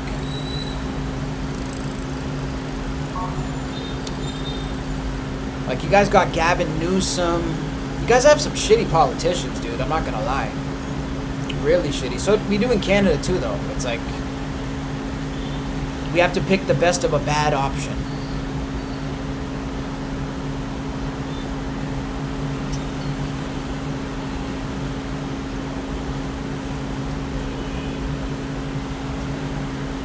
Yeah. But that's it, guys. We're hanging out. Appreciate you guys checking in with me. It's our last day in Vietnam. We go back to Thailand tomorrow. I'll be streaming. St. Albans, Queens in the house.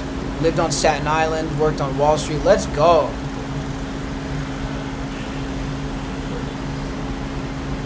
Yeah, man. Shout out to Diane. Shout out to Diane.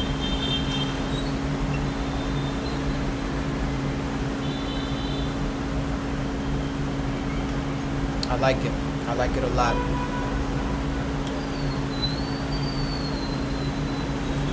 Someone put a cap for mayor in Alaska? What? The fuck?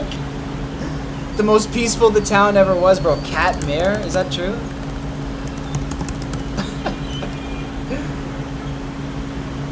Is that true? No way. Stubbs the cat was a town mayor?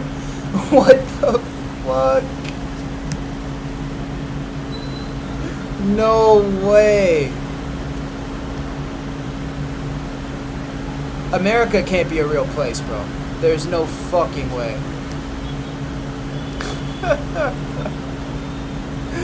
That's so ridiculous. Political career. What the fuck?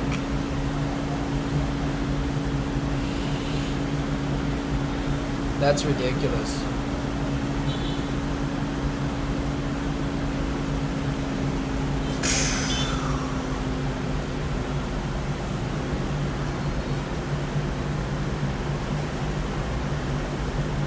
I don't know if there's anything else to talk about. Britt, let your thoughts out. That's what we're doing. Let your thoughts out. That's why we're here. We're here to talk. We're here to talk some shit, have some fun. That's all.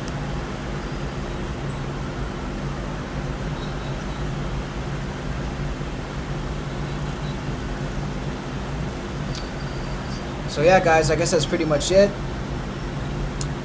Appreciate you guys being here for the ride. Like I say, stream was a bit of a hot mess today. It is what it is, dude. We're just gonna go on every day. Hey, shout out Nate for the super chat. Thank you. It says, I feel for the youth. In 1998, my condo cost $45 a week, or $180 on the first. Minimum wage was $6 an hour. I made $6.75 and had a side gig, $40 cleaning cars on the weekend. The dollar had value then. Wow. That's crazy. $180 a month for a studio apartment. And see, people talk about like, yeah, the cost of living will rise and it will even out. It doesn't even out.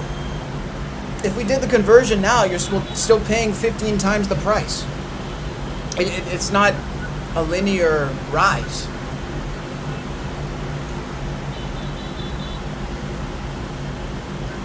That's what pisses me off.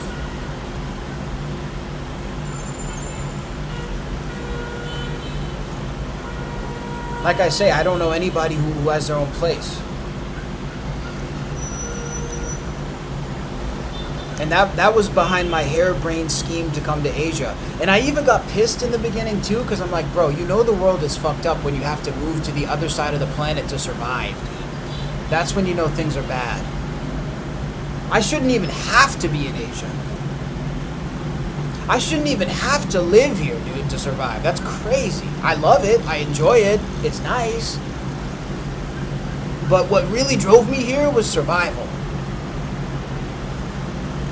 I'm like, do we want to live with our family till we're 30? Is that what we're doing now? I don't. What the fuck, dude?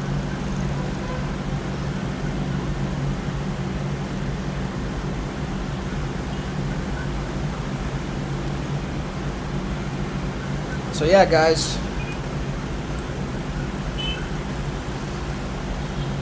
Someone said Trump's giving sloppies. Oh my god, dude, I wouldn't be surprised, bro.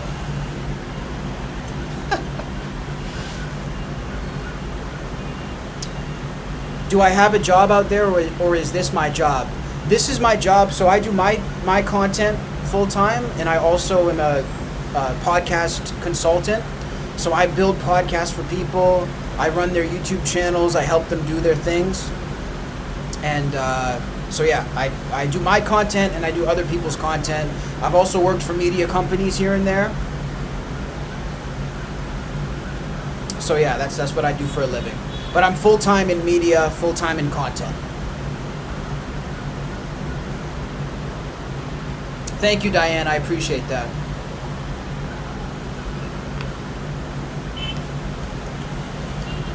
It took me a long time to get to the point, though, where I can do this full-time.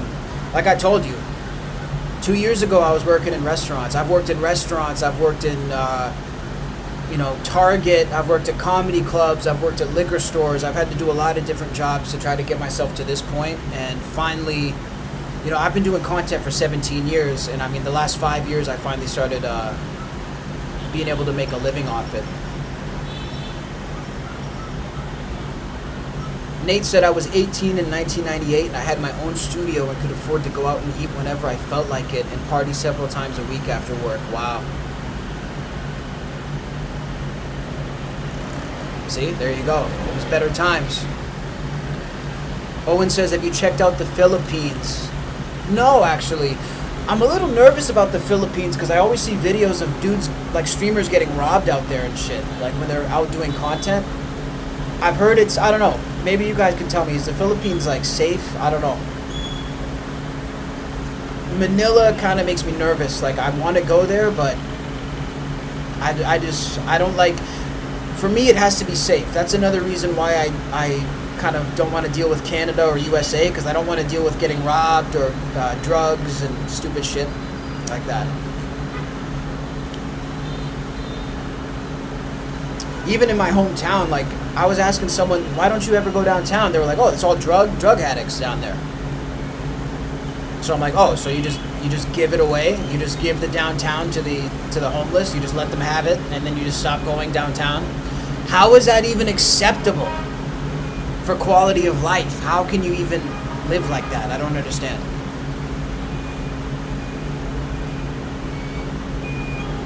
For me, again, it's like I just leave. I'm not going to accept that.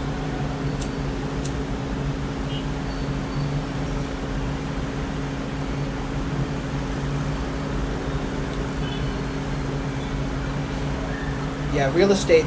I want to buy real estate. Once I make enough off content and stuff, then I would really like to get Airbnbs or maybe rental properties and stuff like that. That's a universal thing. The people who have rental properties or stuff like that, they are the ones who really get ahead in this world. Like land, property, that's like one of the only assets you can get that's really going to like appreciate in value and really keep you afloat. You have 2 good Airbnbs, you never have to work again. Yes, it's work, but you never have to get a job again.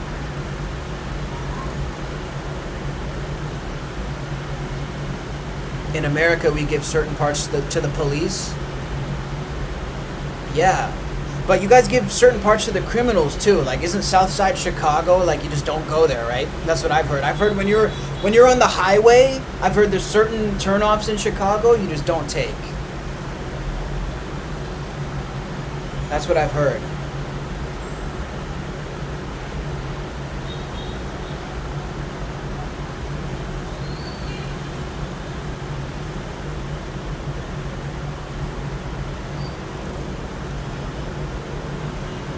Yeah. Crazy shit, man. But yeah, we talked about Mondami, we talked about 6ix9ine. I feel like I got trolled with a couple of fake stories today, but that's okay. Tomorrow we'll see what the news is all about. It depends on what you look like is crazy.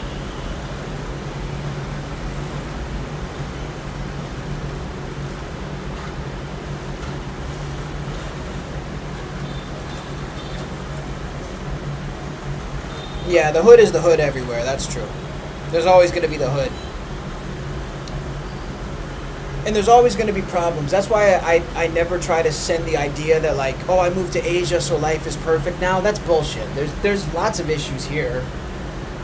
There's lots of bad things about it, but like, that's everywhere. Anybody who tells you that any location is a utopia is lying. totally lying. And they have an agenda too at that point.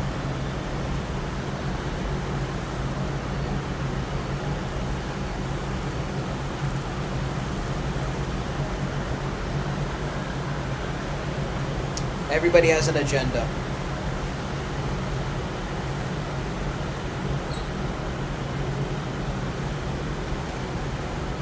But no, it's been cool, man. It's been cool out here.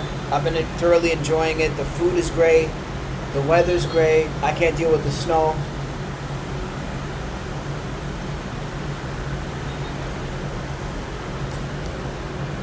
Can't deal with the snow.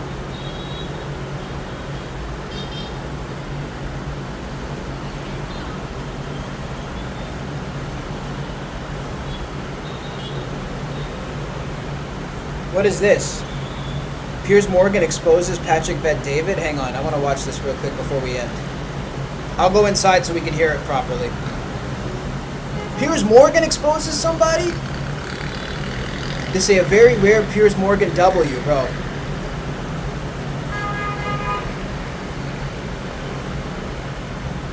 Let's go listen to this 1 second.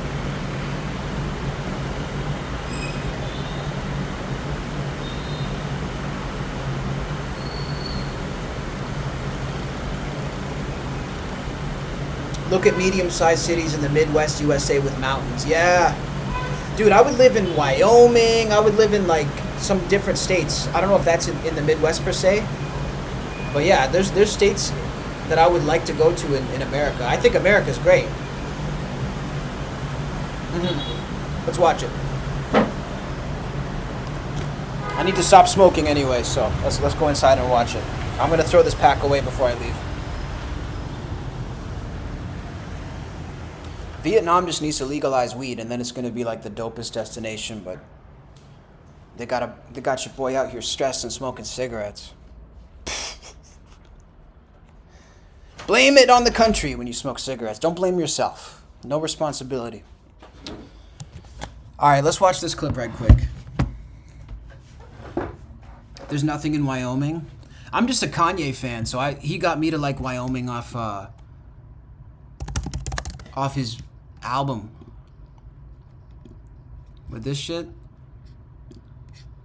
I think it reminds me of home too. The Rocky Mountains. Like if you look at Rocky Mountain, Alberta, this is near my home. So Wyoming kind of reminds me of home.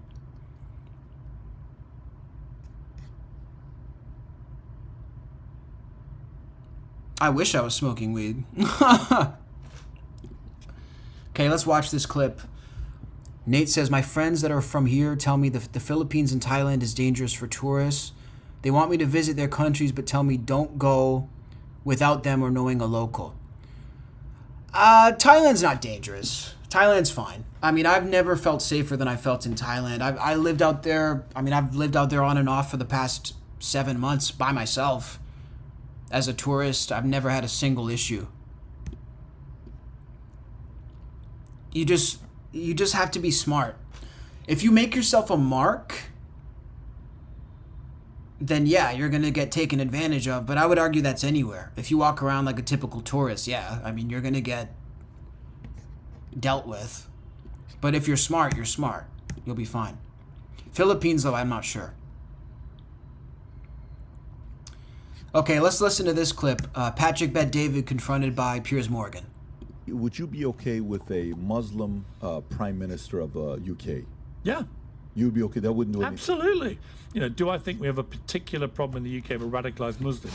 I'm not convinced by that. You're just, picking on people because of their Muslim faith. If you were okay with somebody who was a Muslim to become a prime minister, then they come in and they say, Sharia law, what are you going to do about it? You can't tar the entire Muslim population with the brush of potential extremism, in the same way that you get Christian extremists in America who've committed appalling atrocities. You're comparing the two. It's the same, isn't it? It is. I don't like the tinge of you're all potential extremists until you prove otherwise. No, because I think it's unfair. Are we really suggesting that 1.4 billion Muslims are all potential extremists, because I don't get that sense of the Muslims I know in London. I walk down my high street in London. There are Muslims running all sorts of different businesses. Okay. And honestly, they're not extreme. Well, look, I go to a lot of Muslim countries, felt completely safe. There was no hooliganism whatsoever. And by the way, the argument, some people in America are like, look, we don't want anybody else to come in here. This is plenty, right? I don't think we should lose in the mix of all this a compassion towards genuine asylum seekers, particularly from countries ravaged by wars which we may have been complicit in starting, in my opinion, on a false pretext. Yeah, I think that is a... I would add the caveat of the Iraq caveat, which But why are they cutting it up so much? I want to hear what the response is. Like, this feels heavily edited. I would like to hear Patrick have his say. Which we may have been complicit in starting, in my opinion, on a false pretext. Yeah, I think that is a... I would add the caveat of the Iraq caveat, which is if you go and bomb a country and you destroy people's lives, I do think a country like the United States, most prosperous country in the world, does have a duty of care to bring some of those people into its country, as it has done. You fled your family from Iran. I lived there for 11 years. From a war-torn place. We did. There are people that I've had on the podcast that wouldn't even want me to be here right now. They're like, you know, you got lucky getting in here, which is their argument. They have the right to have that argument. But how wrong is that argument? I will tell you, like...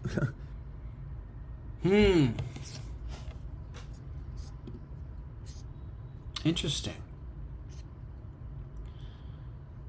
Yeah, I do agree. I feel like when you start painting people with too broad of a brush, that's when you really get into trouble. Like, not everybody is coming from the same perspective, even if they're coming from the same place. And I think that's kind of what we're losing. And again, that to me is the issue with identity politics, is because you're typecasting people to believe that they have to have a certain mindset or certain beliefs because they're coming from a certain perspective or from a certain place. That to me is... It's like what happens with the identity politics is we start losing the concept of individuality, which is so important in this world. So you start looking at a guy who's Muslim as a guy who has a certain set of beliefs personally, like outside of their religion, like they're going to be a certain way. You start looking at a white guy like he's going to view the world in a certain way. We lose individuality when we start painting people with broad strokes like that. So I think that's a good point by Piers Morgan. I've taken a lot of heat for supporting Piers Morgan, though, but I think he makes some good points. But yeah, I don't believe in that, dude.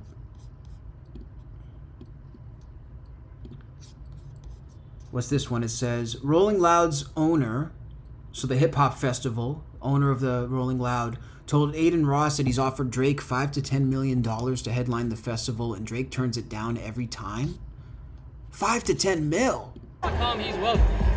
Whenever he's allowed. How about you? I'm not gonna lie. Yo, Drake got to do Roll Out one time, bro. Yo, facts. Hey. I send an offer to Drake every year. You do? Yeah. Is it public or no? Yeah. Like, yeah. The number? Oh, we send them our max offer. Millions of dollars. You guys should do a wireless thing. Gave him 3 days. He's welcome. That's crazy. But Rolling Loud is too ghetto for Drake, bro. Why would Drake do that, dude? When you're at the level of Drake, you don't have to do any type of festival. You don't have to do any type of typical thing that a normal artist would do. So I don't think it would make sense for him to do Rolling Loud. And by the way, what's up with these American rappers and like labels and organizations expecting Drake to do anything for them after the whole Kendrick thing? Like the whole country turned against him and now you want him back? Dude, let me tell you something about a petty motherfucker like Drake. I don't know dude personally, but I know how petty dude is. I know people who do know him from Canada. There is not a dollar amount that you can put on it for that dude to give you forgiveness. You cross a dude like that, you're done for life, dude. You're done for life. There's not a dollar amount that you could put on it, man. And look at the way that hip-hop is falling now that he's sort of taken a step back. Isn't that crazy? Hip-hop is slowly declining. Without the features, without all that shit. And honestly, man, if I was Drake, I would do the exact same thing. He's not even touring America anymore because they don't even deserve it, bro.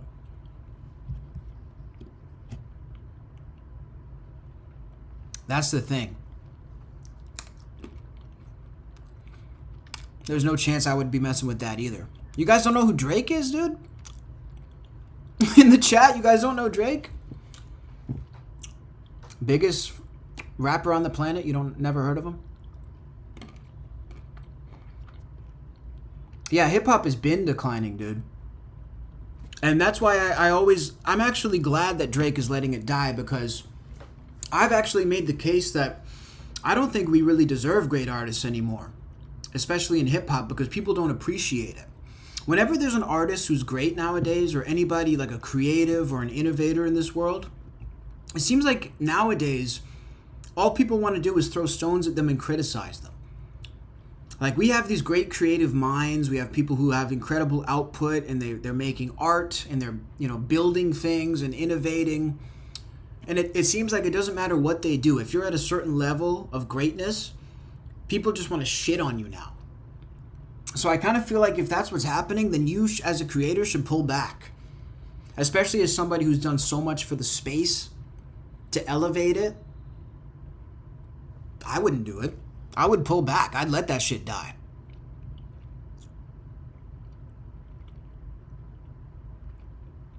Like, seriously, I would let that shit die, bro. The amount of people Drake has put on and made a career for, the amount of features he's given out to people that's changed their lives. And dude, most of those people are irrelevant now, and he still gave them features. What happened to Block Boy? What happened to all these dudes? They just disappear. It's your generation ruining rap. I agree with that. Eminem is way better. Of course, Eminem's the GOAT, bro. Eminem's the greatest. But that's the thing, like, see, even in the comments, they just talk stupid shit.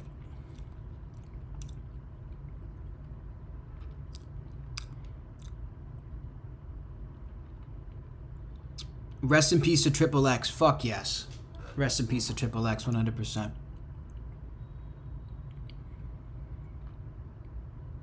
That's the thing, yeah, that's what happened to Pac. That's what happens to everybody, bro.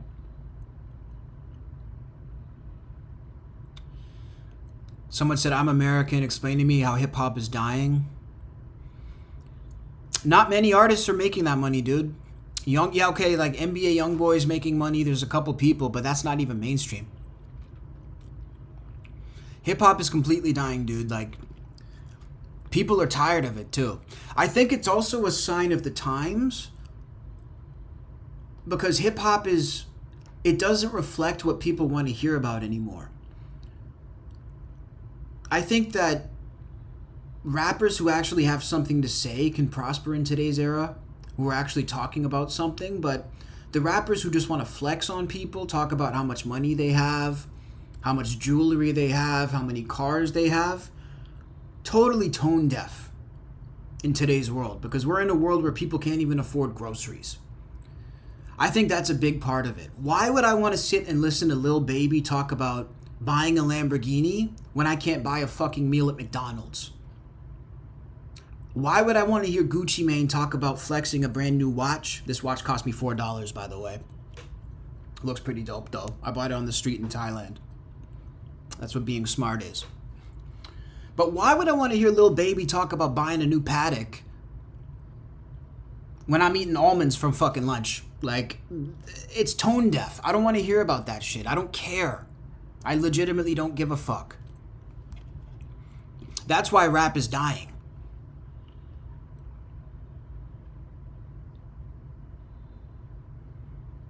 Yeah, Drake does it too. Drake does it too. I'm not a Drake defender. I don't care. Like, I don't give a fuck.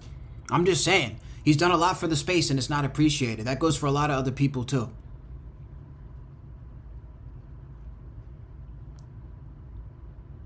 I bought a lot of shit in Thailand. Hell yeah. That's called being smart, dude. Why would I spend triple the price? This would cost me at least $50 in Canada. Fuck that. That's called being smart.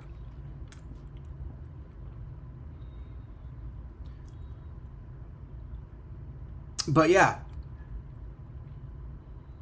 I feel like we're going to see the return of rap, but it's going to be different. I think we need more Kanye's, more J. Cole's, more West Side Guns, more Benny the Butchers. Like, people who actually have something to say. Because hip-hop has fallen so far from that. Like, it used to be about having something to say. I was listening to Gangstar recently. And I'm like, dude, the way they would tell a story... And I know that things change in music and things evolve and all that. I get that. But, like, rap actually used to be used to convey pretty important messages. It was cool. Like, it was a cool... I would see it as a street reporter. It's like a journalist. Like, you're telling us about life. You're telling us what's around you. We don't really get that anymore.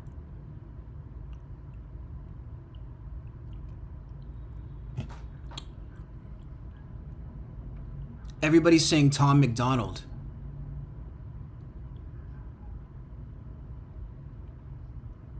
Rap needs more Kendrick Lamar. Yeah. I mean, I don't really like Kendrick because he shits on Canada. So I kind of feel like a traitor. Like, it's nothing to do with the beef, but shitting on Canada, I don't know how you expect me to like that. It's like I told my boy, because somebody told me, well, like, why do you not want to listen to Kendrick, bro? Why do you act like it's your beef? Okay, let's say you're a Spanish dude from Los Angeles. If I make a song saying fuck Spanish dudes from Los Angeles, are you going to like that? Are you going to listen to that? I don't necessarily think so. So that kind of turned me away from Kendrick. I'm like, why are you shitting on my country, though?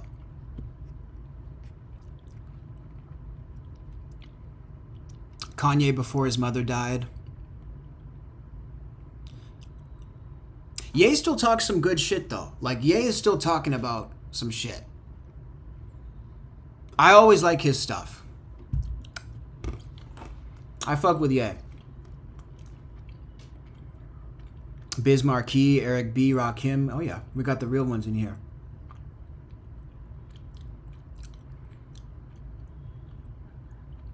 I was thinking, though, I've seen the Big Three in concert. The Big Three? I've seen Cole, Drake, and Kendrick live in concert. Kendrick is good in concert, dude. I'm not gonna lie.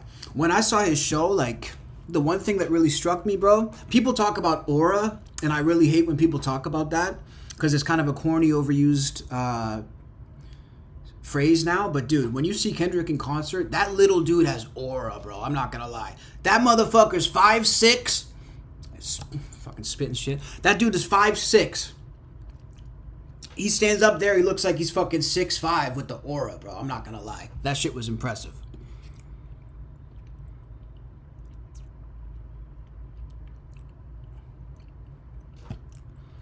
And then when I saw Cole, that was a cool show too. I'm not gonna lie. I saw Cole on the Forest Hills Drive tour. That was dope. That was dope.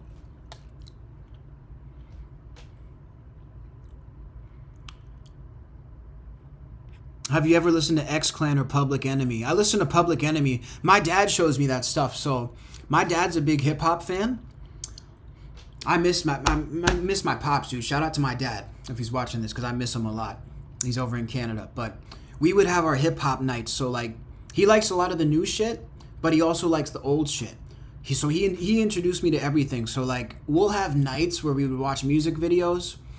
I would show him, like, Triple X, like Griselda, the new stuff, and then he would show me like Public Enemy, Rakim, all these like classic ones, even the R&B stuff too. So those are my favorite nights with my dad. He would show me the classic shit, and I would show him, be like, hey, look at this new guy. I always valued those nights, dude.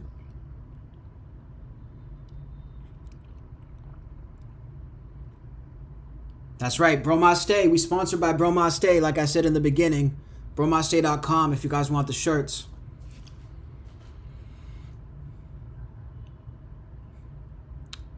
Why is everybody acting like I'm a Drake defender? I'm not even saying anything about you guys. This is the thing. People have this delusion, right? When I read these comments sometimes, it's so funny. I like all of the above. I like Kendrick. I like Cole. I like Drake. I like Gangstar. I like all of the above. Y'all motherfuckers are crazy. Cypress Hill, yeah. Somebody was mentioning Tom McDonald. Should we watch Tom McDonald? What's up with Tom McDonald?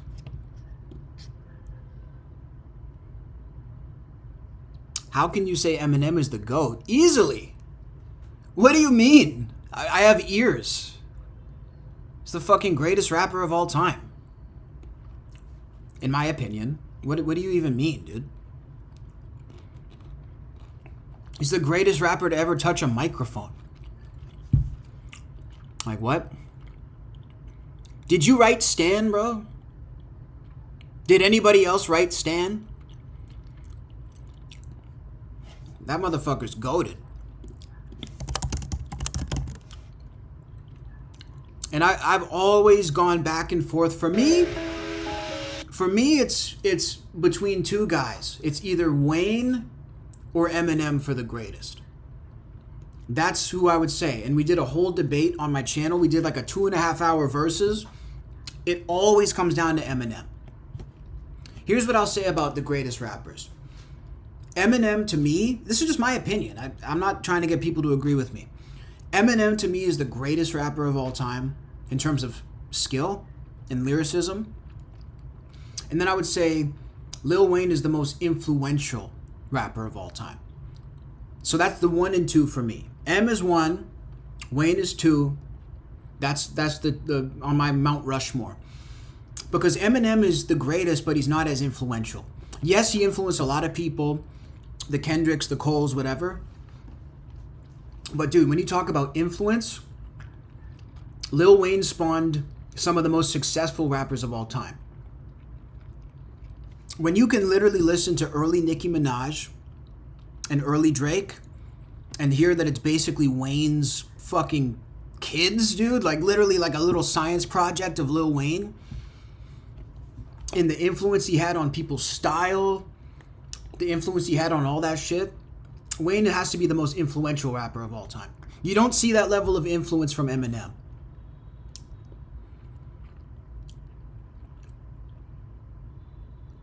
Bro trying to act like he didn't say Drake is a good hip-hop artist. Drake's one of the greatest rappers of all time. You're fucking retarded.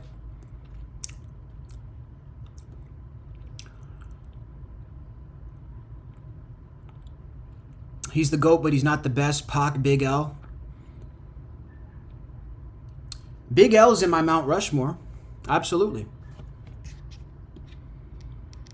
I'll give you guys my top 5 right now. Eminem, Lil Wayne, Big L, Drake, Biggie. That's the top 5. That's a solid top 5 right there. That's Big L though. If Big L is not in your top 5, you don't know hip hop. Because without Big L, any of the other dudes that would be on your list would not be on your list. Literally listening to Big L, Jay-Z took his whole shit from Big L. Do your homework. The whole style, almost all these New York dudes, it all goes back to Big L. Yeah, let's clip that. Clip that. That's the top 5. Clip that. That's a good top 5. And Biggie, I put Biggie over Pac, 100%. Oh, shit, I did forget Nas. Yeah. Nas is up there. But I don't like all of his music that much.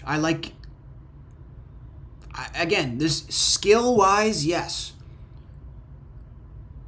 Illmatic, okay, that's in a league of its own. But I don't want to sit and listen to his other shit all day. No Tupac. If we're doing the greatest, yes, but not for my favorite. Pac is... I almost feel like we don't even need to put Pac on a list with anybody because Pac is just in his own shit. Pac is a list. He's... You know what I mean? Like, he is his own list. I don't even really need to go there with Pac. We all know what he's done. But again, he's not in my playlist every day. Drake or Lil Wayne? That's tough, dude. I mean, Drake is more my generation. I listen to more Drake, but Wayne would be, I mean, skill-wise would be better. Absolutely. I mean, it's Wayne, dude. He's Wheezy. Like, come on. Watch me like DVD VCR. What's that one? Like, I don't know how you can really argue with that shit. This is the shit right here that gets me crazy, that I love.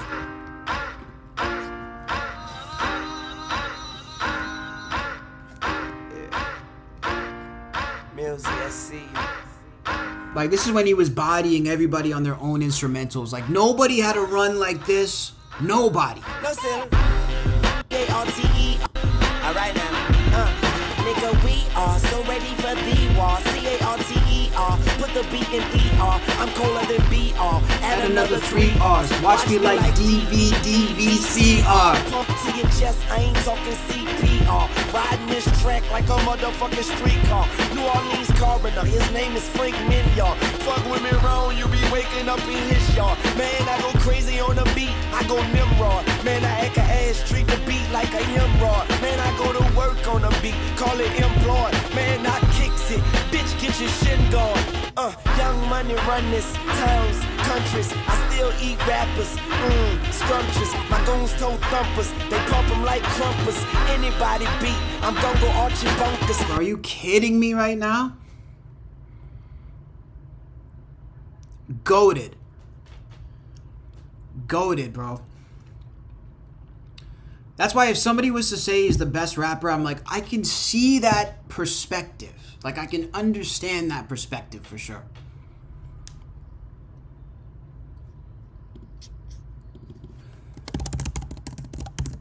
Because he makes it just so effortless, bro. There's the one freestyle I like too.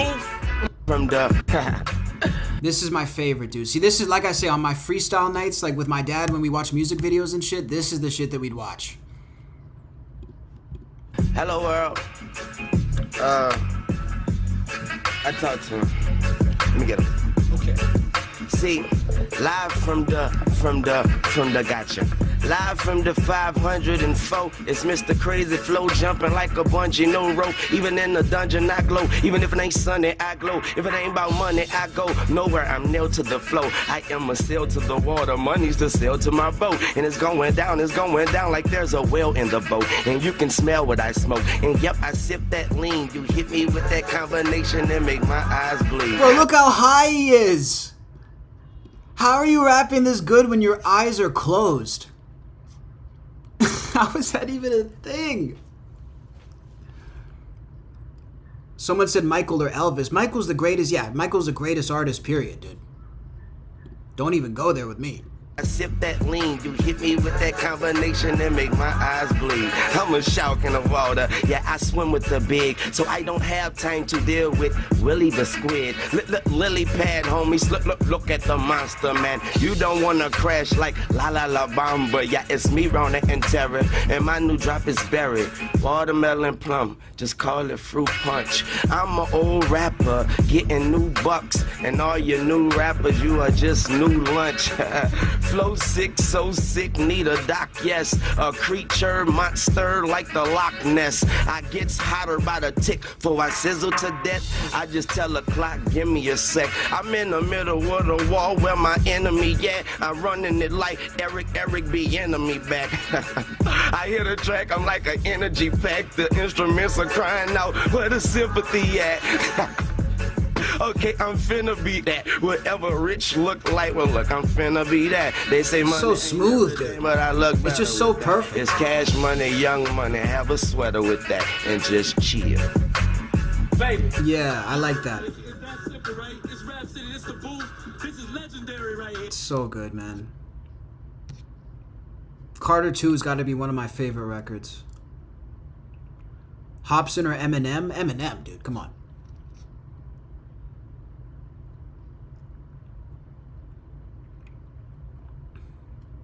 Because again, without M, there's no Hobson. But I was never into that Hobson scene, like, oh, those dudes who are like super technical with it and shit. Like, I respect it, but that was never my scene.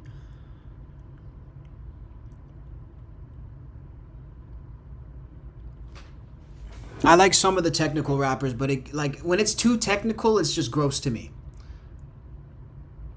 I like rappers who can like vibe.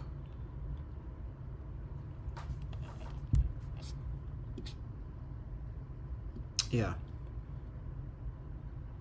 Hobson has better wordplay? Wow, that's a big statement, brother. That's a big statement to make. That's a big statement to make. What's a Tom McDonald I should look at? Should I look at his new thing or should I look at one of the old songs? Why are you guys saying that about Wayne in the chat? What's that about? I've never heard bad shit about Wayne before.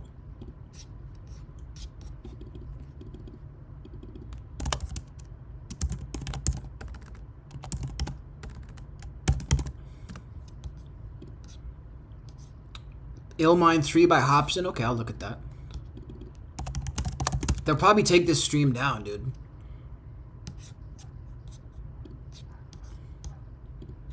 But fuck it. Yo,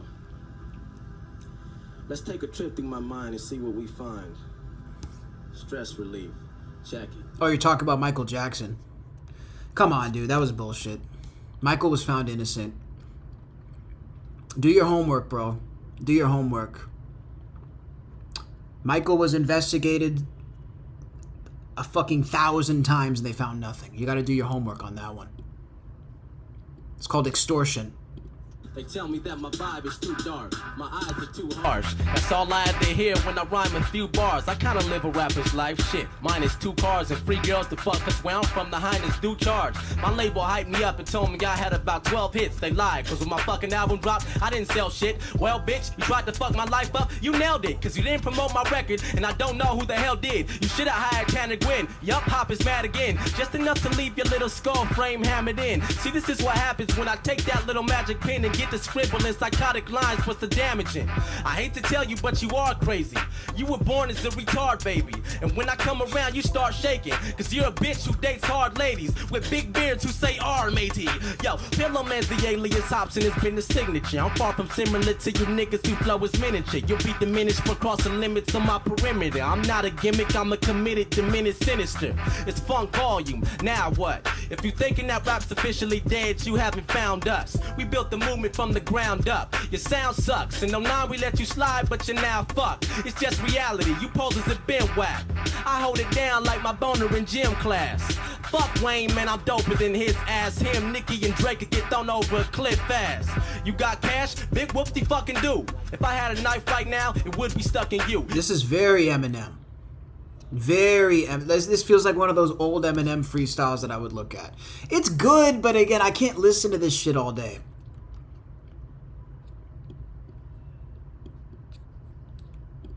Like, I can't sit and listen to this all day, bro. It just becomes too much. It's not bad, though. Oh, yeah, I've seen this Tom McDonald one, too.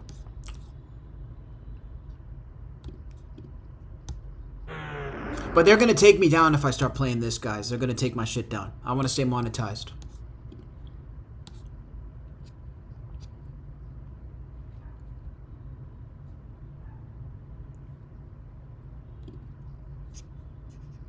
Man, don't fucking play with me. Sorry, yes, I feel you. Do you feel Yes, me? I feel you, Eve. I ever seen you act I don't like act that? like that. Man, don't fucking play with me. I'm sorry, You feel me? yes, I feel you. What the fuck? They said he was asking for a backstage pass from Wayne? Do you feel Yes, me? I feel you, Eve. I ever seen you act I don't like act like that. What the fuck? Do I like J. Cole? Yeah, I like J. Cole. But I feel like he's kind of like... I don't want to say fell off. But I kind of want to say fell off.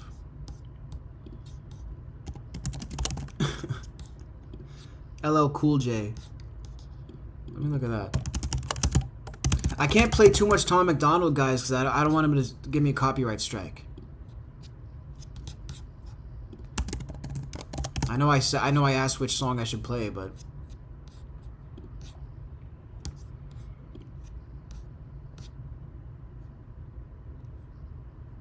which freestyle is it from LL Cool J?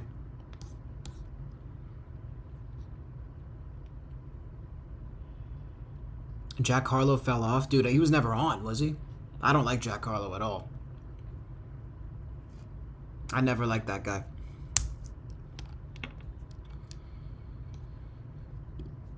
Let me see. What's up? Man, it would do me a big honor. Yeah, my dad loves LL Cool J, bro. DJ too. What beats you got over there? You got some beats?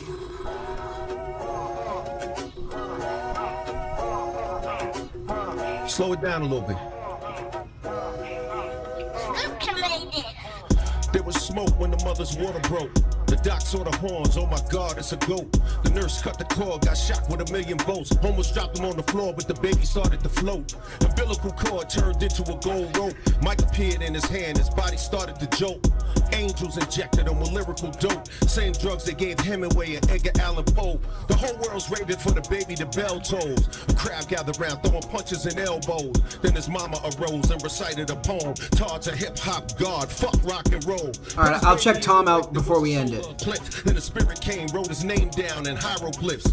Breakbeats played, he had a speaker for a crib. She screamed, Jack the Rip, and ignited his gifts. To the parents, he's a legend, to the children, a myth. Here's some first-hand experience of Mr. Smith. Alias, Mr. Killing every rapper in his radius. Ciphers the stadiums, bars is vibranium. Molecular structure of the nucleus of his cranium. Platinum, uranium, lyrical titanium. In other words, whoever it concerned, if you fuck around with fire, you gon' get that ass. Turn to ash, true story, walking crematorium. Helping rappers earn obituaries from historians. Banging on them, yellow tape and white sheets laying on them. Carved hand tombstones praying for them. Moving the chess pieces like telekinesis. He still got it though, he still got it, I'll give him that. Learned early on where the mark of the beast is. By the time he hit puberty, slicking increases. Slicker than Odysseus on an Odyssey. Intellect is part of me, so pardon me if it's harder to follow me. What does that mean? He's a mythological melanated progeny of royalty, spraying you with soliloquies. Gil Heron with the camouflage gear on. Ignorance is a virus, my ink is to interfere on. The last poet, revolutionary with guns loaded. Back to elevate the culture, that's my only motive.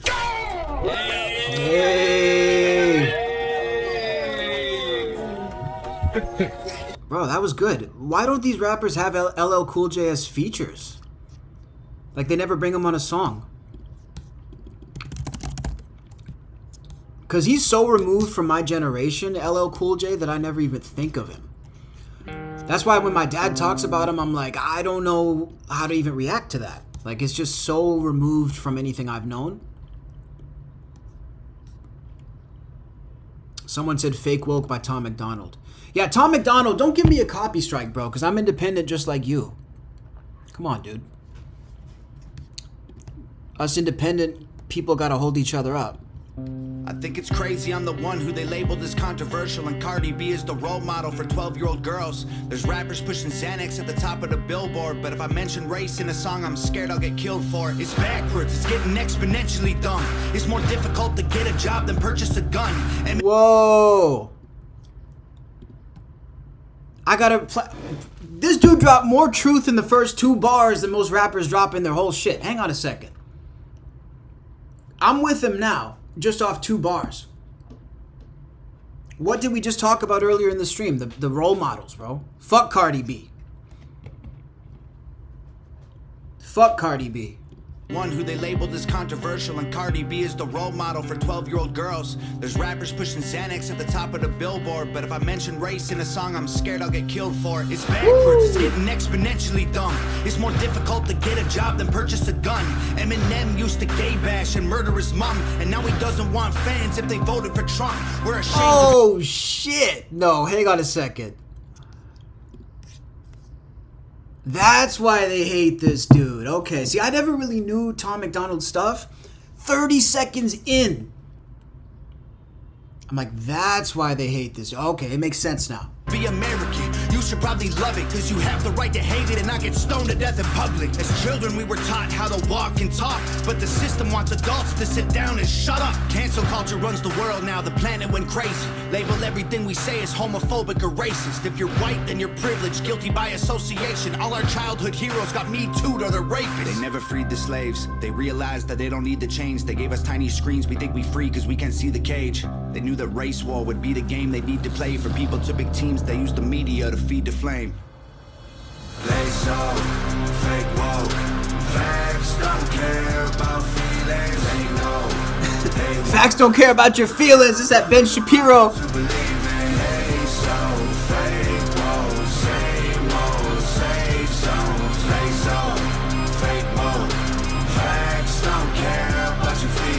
Crazy how these people screaming facts, but they fake woke. Hate their neighbor cause he wears a mask or he stays home. Has a daughter, but his favorite artist said he slays hoes. Picks her up from school, music slaps on the way home. Censorship's an issue cause they choose what they erase. There's a difference between hate speech and speech that you hate.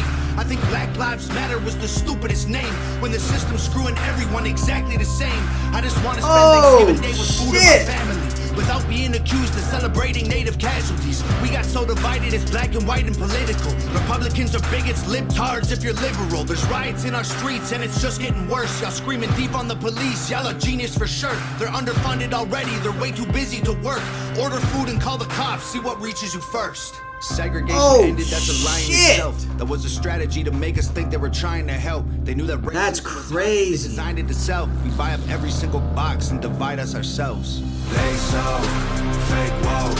Now you're not hearing them though. You're not hearing them though. They won't tell me what to believe in. They so fake woke. Like the hook isn't that good, but the lyrics are dope. They so fake woke.